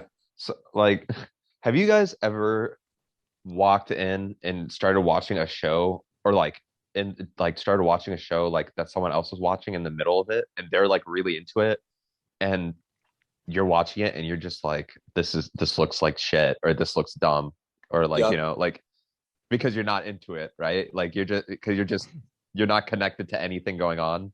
Like that like that glass that scene where that shot where like that scene or whatever where the glass bridge explodes. This is the Snyderverse scene. Yeah, literally. Yeah, when the glass bridge explodes and it's like in this crazy slow motion and everyone's like backing up. I was like, that made me think. I was like, if I just like walked in and saw this shit happening, like I would think this is like the corniest shit ever. But like since I was like invested, I thought it was like the super badass. Like It was badass. Like, They did it well. Like I mean, it was 100%. It was 100% a Snyderverse shot. But I was like, damn, that's like badass. Like it goes on like 30 seconds. They're like backing Maybe away like and a the glass. minute. It's Yeah, a the glass long is just shot. like slapping them. But no, I thought like that's like a prime example of like a scene. I feel like if you walked in and saw something like that, you'd be like, this looks like ass. But like I was like, I was just sitting there like, dude, this is badass. This is I thought they were all gonna like die in that moment. I thought someone was gonna die. I thought one of the three, like I thought that's how they're gonna narrow it down to just two at the end. Like one of them, which I guess they do, because she gets like fatally injured. Well, she gets fatally injured and then she gets murked by Song Woo. I mean, I guess he puts her out of her misery because she probably was gonna die. I mean, she had been bleeding out for like a day at that point. Also, I will say it kind of sucks that she had like an off-screen death. Yeah, I mean, I guess it was off screen because like Ji-hoon went to bed, right? Or No, the he lights walks up just to got the cut off. no, he like walks up to the door and he's like, open it. She's like about to die, but then when the doors open, they come out with the corpse, you know, because Or he turns the around. coffin. Yeah, the coffin. And you know, I don't know if anyone can gather, I do not use words. So but yeah, with the coffin to get her, and then she's dead, lo and behold. And then we go into the final game. And then The we name get of on the game. Yep. And then we The get name on of the into the show. final game, the game of squids, the Squid Game. I think it's cool how it calls back to the first episode and shows you a little bit of the kids doing the Squid Game too. I thought that was really cool, just from like a directing standpoint. But I still don't understand the Squid Game. I think it's I don't like It's the either. I don't even weirdest- understand how it's they the play it, because they dumbest don't one. even play it. They don't even play They it. really They just don't. fucking fight. Like, Dude, they it's literally literally like they walk in as like Ji-hoon walks in like a quick circle or something, and then he's like, all right, I'm near Sung Woo, and then they just start fighting, and then there are no rules, it seems like. I think the it's main just thing a fight to a death. That's all it I think- is. Like, I think the main thing that they're trying to establish though was that you can't, it wasn't just like yeah, it was a fight to the death, but also you couldn't step out of that square or you would lose.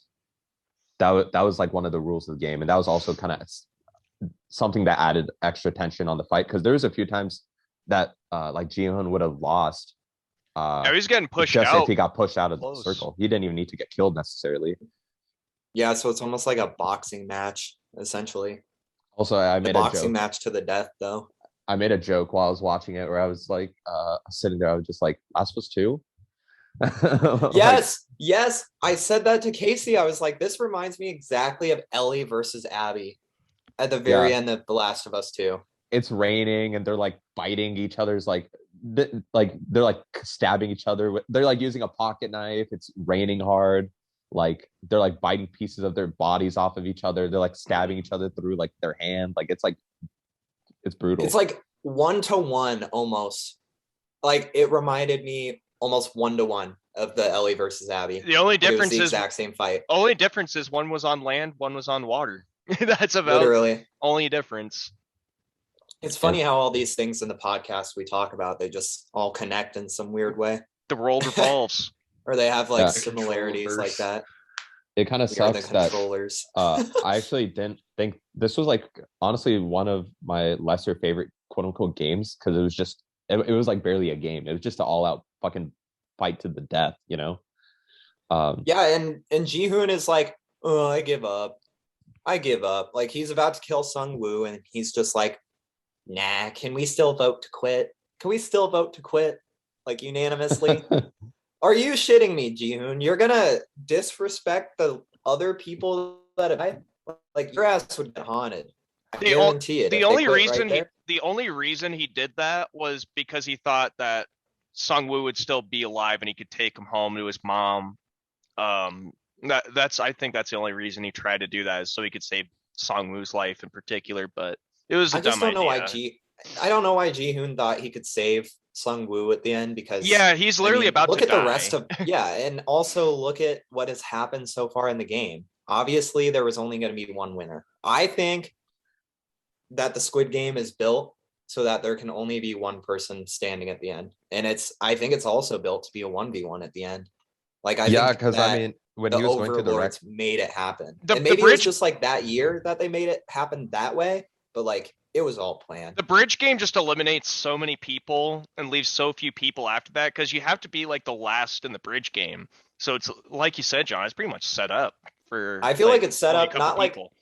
right. Like I don't think that the people are chosen necessarily, but Mhm. I think that it is set up to be 1v1. And I think the Squid Game would have been cool to see like 8 people doing it, like you said, Ursula. If like Yeah, 8 people survive and the like bridge. with the cop plotline, like when it's going through the records, I'm pretty sure it shows there's only one winner each year. Like, and I mean, obviously, we come to find out like the front man is literally a winner from a previous Squid Game. Um, Yeah. So yeah, somehow it comes down to that. I'm kind of curious, like if whenever there's a season 2, like if they go through a Squid Game again, like will like is that like I would love to see how it could come back down to just one person, um, in another scenario, if that makes sense. Yeah. Did you guys want to go over like the hospital scene where Ilnam has the floor to himself, and like the airport scene and stuff? Did we want to get into Yeah, that? yeah, we can go into the stuff after the game ends. Yes. Yeah, I mean, Ji-hoon gets his Karen haircut, but not before he looks exactly like Keanu Reeves. For a year. Yeah, he's a hobo for a yeah. year. So Ji-hoon wins, number 456, the guy we've been following since the beginning. Crappy ad, he wins. And then it skips forward a year, and he hasn't really spent any money. At least from my understanding. Yeah, he's still very much like PTSD. Yeah, major PTSD. And so essentially I think the last episode he's just mainly on a quest to figure out why this all happened, what's going on. And he finds another guy that's playing the slapping game at the very beginning, where you try and flip over the red or the blue card by throwing the other color at it on the ground, and if you don't, you get slapped. And he tried calling those people because he found a guy that got the Squid Game card, and Ji-hoon was like, holy shit, like they're playing it again, like it's happening again. So he's like, give me that card. And I actually don't remember exactly how it happened, but he ends up finding Ilnam. Well, it's number one. that's actually after the Ilnam stuff. Yep. Well, he actually finds Ilnam because Ilnam gives him a card. Remember, there's that woman on the river that gives him flowers, and then in the flower bouquet, there's the Squid Game card, and then on that it's on the card it says, "Come to this building at this time on this day," and then that's how right. Okay, yeah. So that's how it happens. And then we get to the building where Ilnam is staying, and he's in a hospital bed, pretty far up on a level of his own. And Ji-hoon comes up to him, and he's like, oh, like number one, well, like Ilnam, you're still alive, Ganbu. My Ganbu is still alive. And then he's like, wait a minute, and like some light bulb goes off in Ji-hoon's head, and he's like, you did this? Like, you're behind this? And this is actually, I think, one of my gripes with the show, I think it was kind of silly, a little bit, in my opinion, to have the old man be the guy that has been behind all of this. To me, it wasn't the most believable thing in the world. He just wanted to experience fun again, man. That's all it was. That's all it was. Well, did you guys see it Yeah. coming? I didn't see it actually coming. did. I had I no thought idea. I thought Elnam was dead after the marble game. Like I thought he was gone. I thought they just didn't show his death because it was like, oh, some cute old man.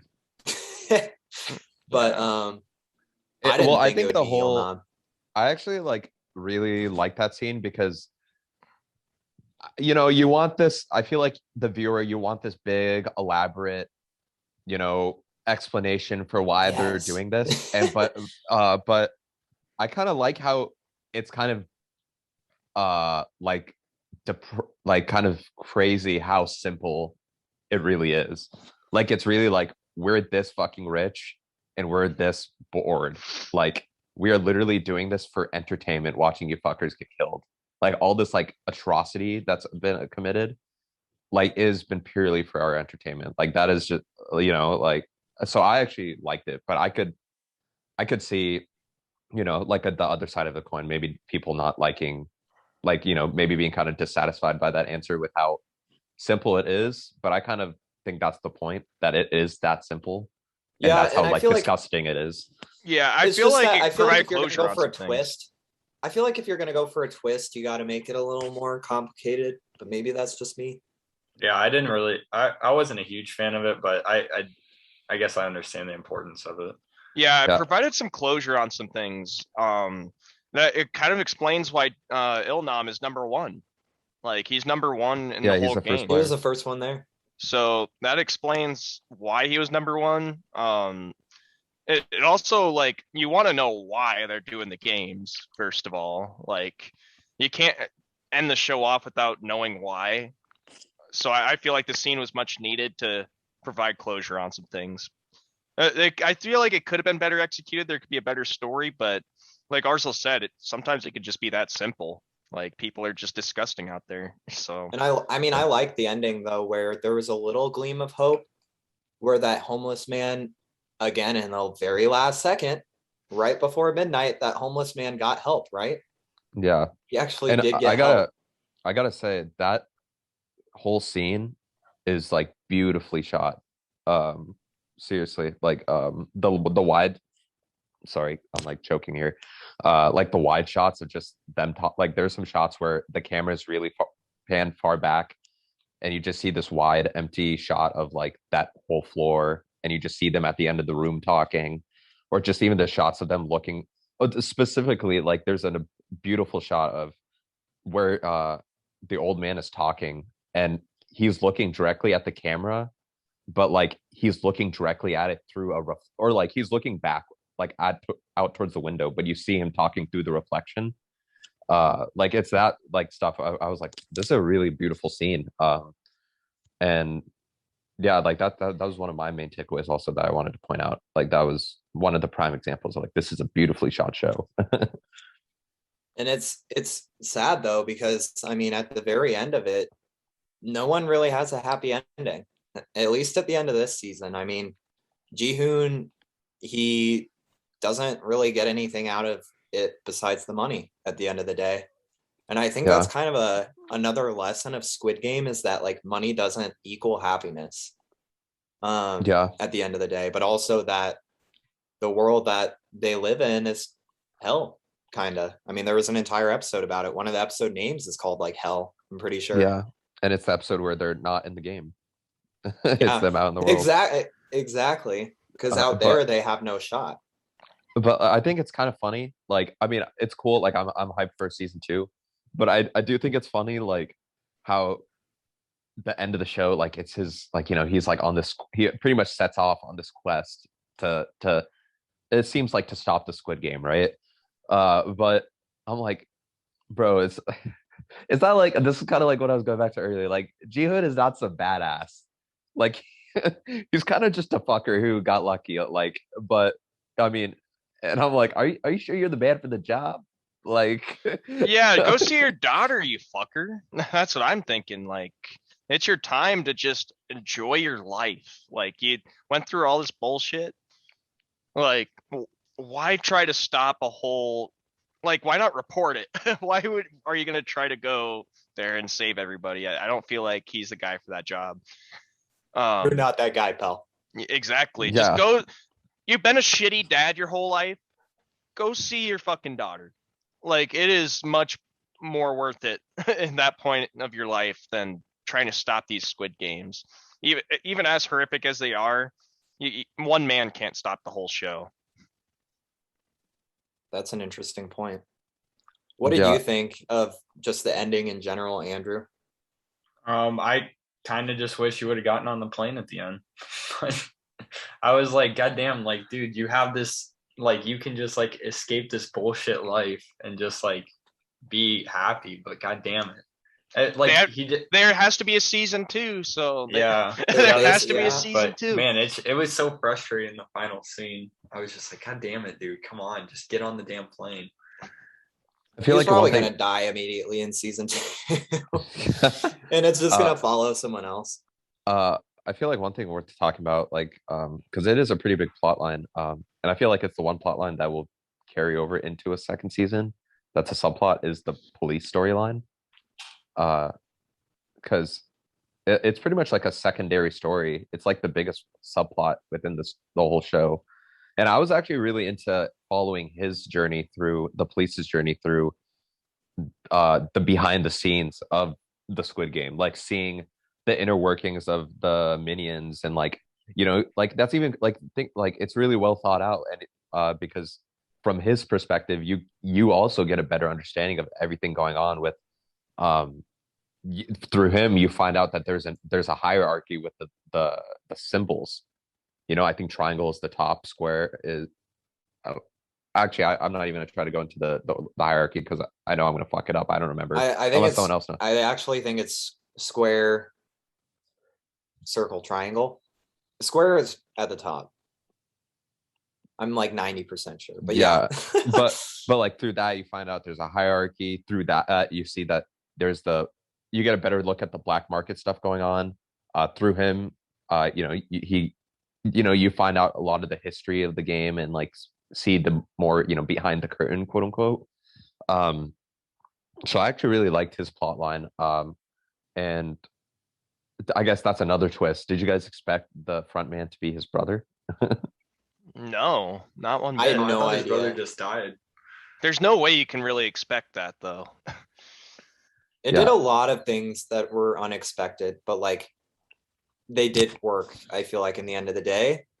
And like you said, Ursula, it doesn't need to be super duper elaborate necessarily, because I think in life, if this were to happen in life, it probably wouldn't be like crazy elaborate. It'd probably be like the simple stuff, like, okay, the front man is a winner from like 5 years ago, and maybe they work their way up.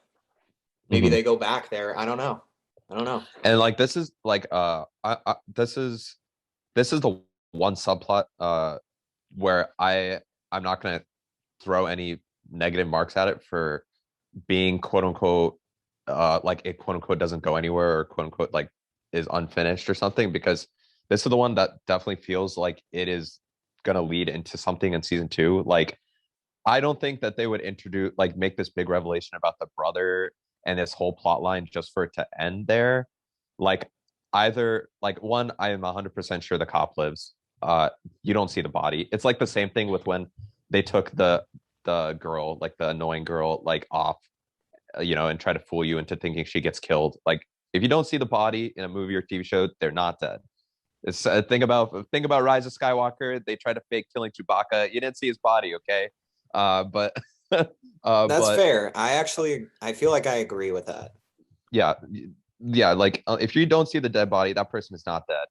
But for him, like I definitely think for the next season he's gonna come back, and there's bound to be a confrontation between the cop and his brother, like a genuine confrontation. I feel like, or the cop, like seriously, the cop is probably gonna be alive and help Ji-hun, like so that's gonna happen. Or the plot line is going to keep going forward and they're going to develop the front man as a proper villain. Like there's no way in hell that stuff is getting dropped. Like it's it was too built up throughout the whole season, and that is pretty much the secondary story throughout the whole show. Like that guy's story arc. That's the one story arc. That's the one subplot that starts and carries through the whole show. All the other ones, like they're there for a few episodes and then they go away. This is basically a secondary storyline going through the Right. whole thing. And I think you've got a point to where this will probably be one of the only subplots that really does get fleshed out in a second season. And it could be the main storyline of a second season, with the Squid Game being what's going on in the background. Yeah. Rather than what the cop's doing being kind of in the background. But I think we covered a lot of the bases. So what I wanted to kind of ask you guys is maybe rank the games. The first one being your favorite, last one being least favorite, if you can. I think this might be kind of difficult, but I think we can try it. We can all rank our games and then maybe give some final thoughts and our score. Let me go ahead and start us off. I actually think I did put together a list of what I thought was the best. So I would say what I thought was the best was the bridge, because of how beautiful it looked and the cinematography with it. Like you guys said, it was really good timing, because last week we talked about Super Mario 3D World and we were all playing it, and I was watching Squid Game that same week as well, and it really looks like Bowser's circus at the very end of the game. It's beautifully made. The stakes are super high, and it's gruesome but cool to watch. So I think Bridge is probably number one, and I won't re-explain all of them too much. But Bridge is number one. I think Marbles is probably second for me because of the emotional high stakes to it. Red Light, Green Light's probably third. It's iconic. I think it's going to live on for a really long time in TV as one of the greatest scenes. I would say the one after that was probably the cookie one. That one was I thought it was cool how Ji-hoon, figured out a secret to it and saved himself at the last second like usual. But I thought that one was really cool.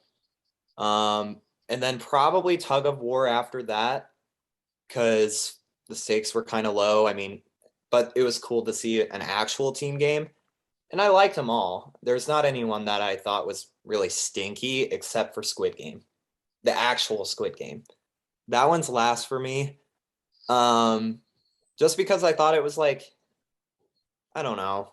I mean, it tied everything up in a nice bow in the way that it did go to the Squid Game for the last one. I just thought it was kind of lame. The fight was not the best.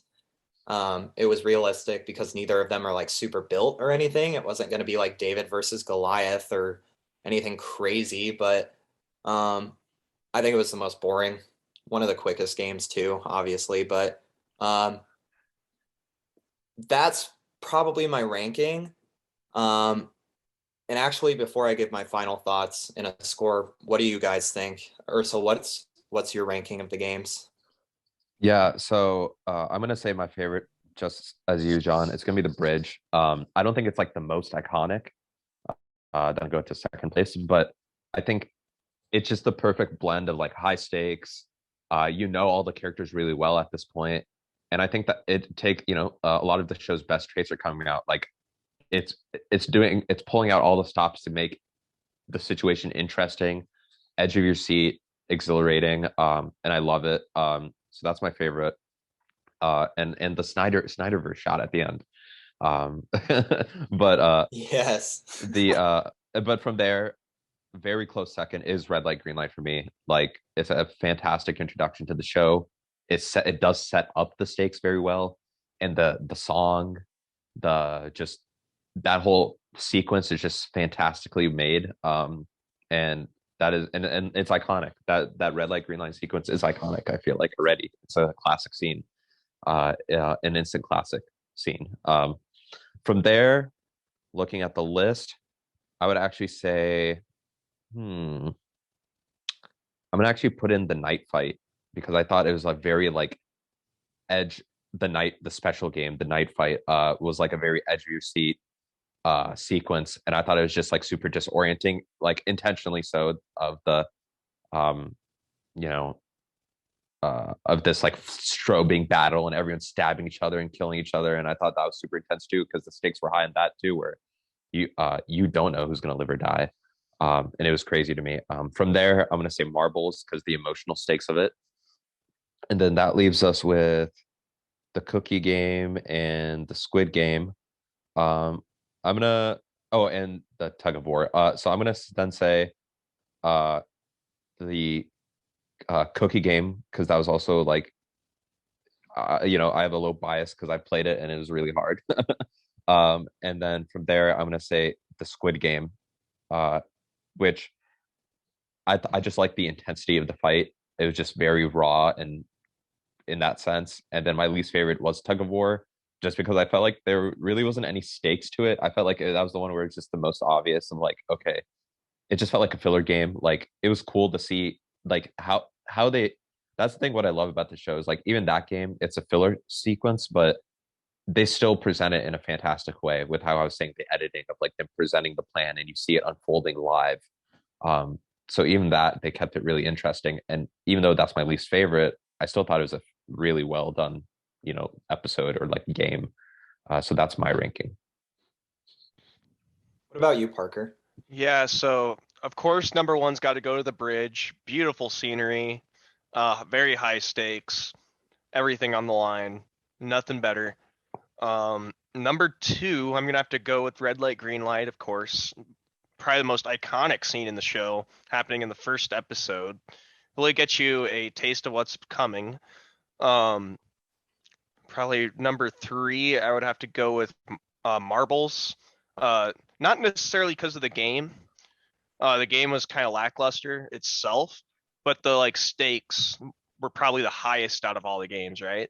And the emotions and how everybody's kind of out for each other, like playing tricks on each other to get the win, I thought was very cool. The next one will have to be the cookie sharts. I didn't think there's too much special about this game, except the strategy that maybe they were trying to use with licking it and using lighters and flames and trying to find any way out. And for last has to be the squid game because, like John said, the fight was kind of lame. But you really but this is the point in the show where you really want to know what happened. So there's still, all these games are really good. Keep that in mind. There's not one that's absolutely stinky. But the Squid Game's probably the worst of them all. But yeah, that's my ranking of all of them. How about Let's you, hear your Andrew? ranking, Andrew. Yeah, so I put the bridge one number one. I really like that one. And then red light, green light is a very close second, just like you guys. It's the most iconic by far, but I still think bridge was better. Third, I would say probably the cookie one. I think that one was really interesting. And seeing how everybody went about doing that one. Let's see, probably marbles, just because of how emotional that episode was. I mean, I think the idea was kind of cool, like having to have all of your opponents marbles. But I think it was more the episode made it not be dead last for me. Then Tug of War, that one was kind of goofy. I didn't really like that one. And then last would be Squid Game for sure. That one was just stupid. They didn't even play the game; they just fought each other. So like, there's no point in What was your guys' like favorite and least favorite character? I would kind of want to ask that too, because I know mine, so I was kind of curious. What do you guys? I would say I don't even know.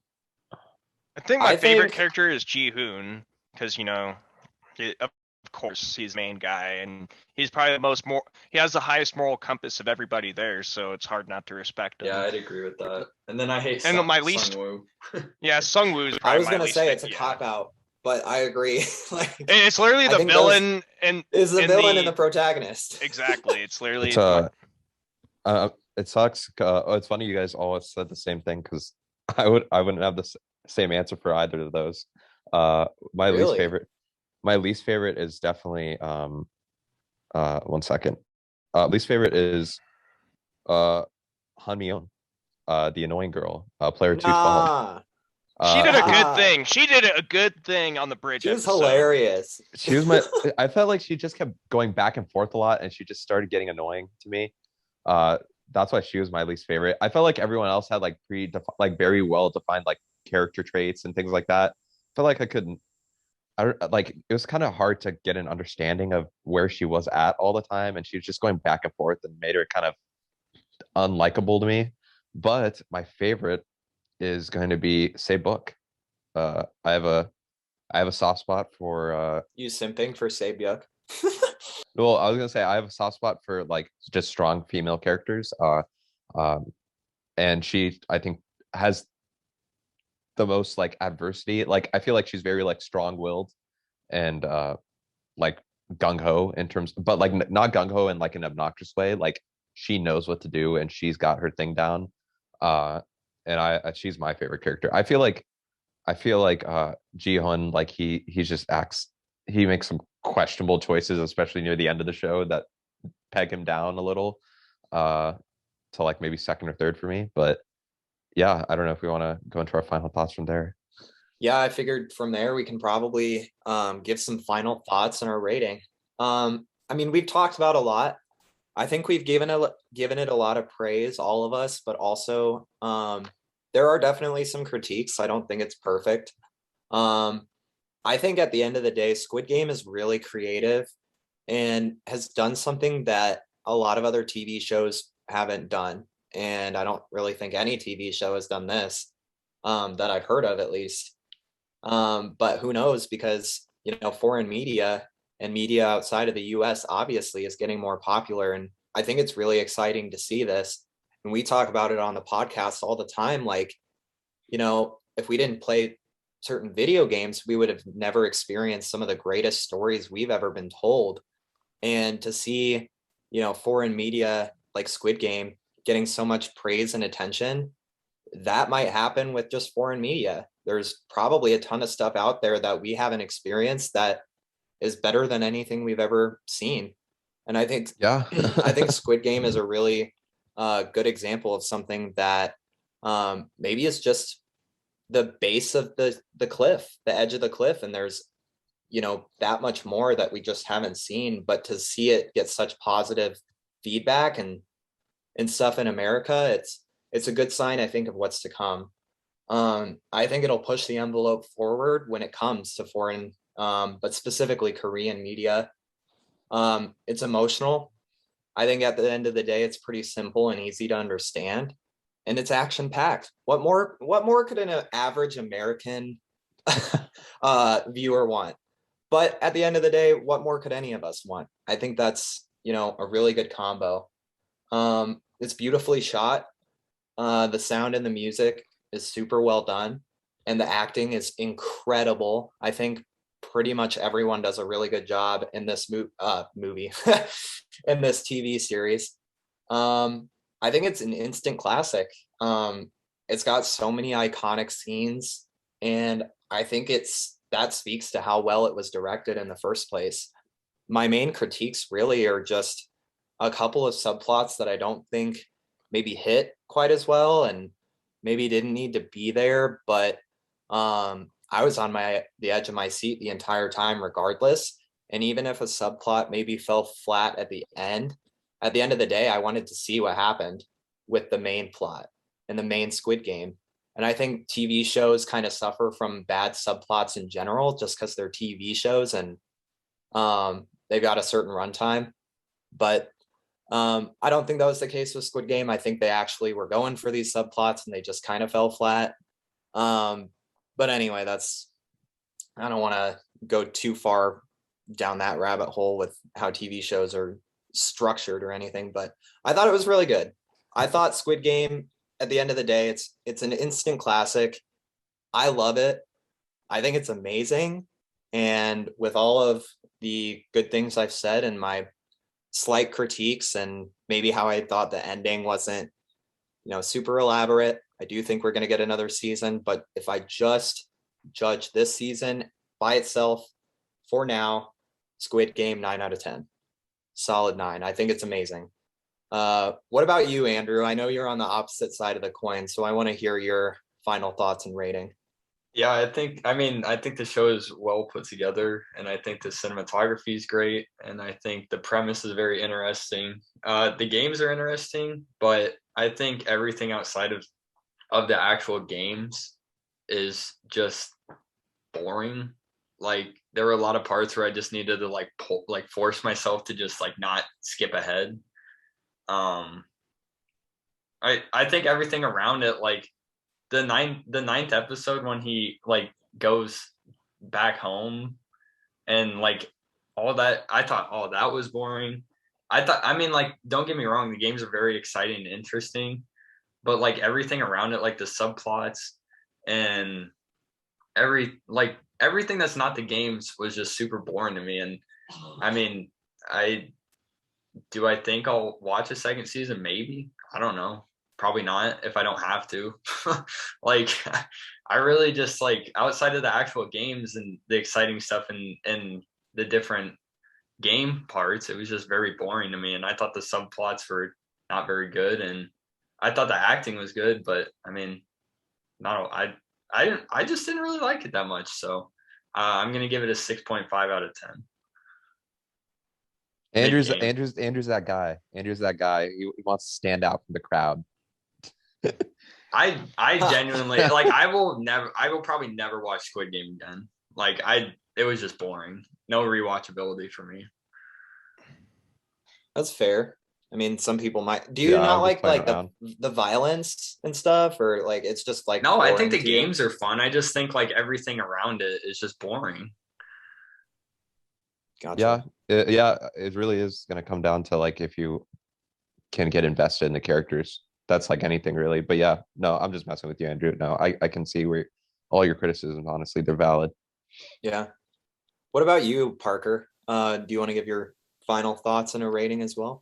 I thought Squid Game really pushed the envelope in terms of suspense and just keeping you on the edge of your seat. I think Korean media, like movies, TV shows, music, it's only going to start getting more and more popular. And this is just an example of that. I feel like there's a lot of American influence with Korean media. There's also a lot of Korean influence in American media now, which is really cool to see. I thought the characters, I really felt like I could relate to a few of the characters in a few situations. I also felt like I built a bond with these characters throughout the show, like Ji-hoon and especially Sae-byuk. I really did was able to understand her story, and I felt like her situation was probably I really enjoyed that that Ji-hoon actually found the brother in the orphanage and took care of him at the end. That was satisfying. There are only a few complaints for me, like some of the plot lines, like the police plot line was kind of dull. Also the organ harvesting, there's just really no point to bringing that up. But other than that, everything I think's well done. I think I will definitely watch another season if this comes out. I'm going to give this a 9 out of 10. I think there's only a couple complaints that you can have, but that's with any show. I really like this one. I feel like it is definitely a must watch. If you're listening to the podcast and you haven't watched this yet, what are you doing? Turn that shit on. Well, I guess I'll hop in from there. Yeah, no, I love the show. I thought it was masterfully made in every aspect. I think in terms of the cinematography, the acting, there's something that you can find with all these characters that gets you interested or he can hook you into these characters. And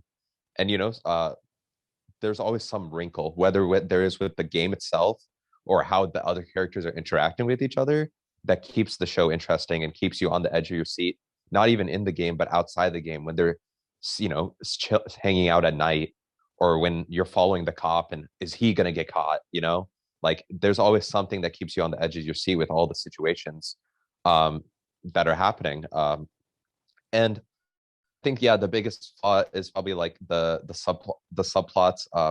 Some of them don't go anywhere, but I think there's really three subplots, and those are the doctor. That's the organ harvesting one, which I think is completely pointless. There's the whole cop subplot, which I think is actually really well done and good, and I think is definitely going to lead into a season 2. So I have no issues with that subplot. And then there's the stuff it's kind of a mix of the cop subplot, but also like the VIPs.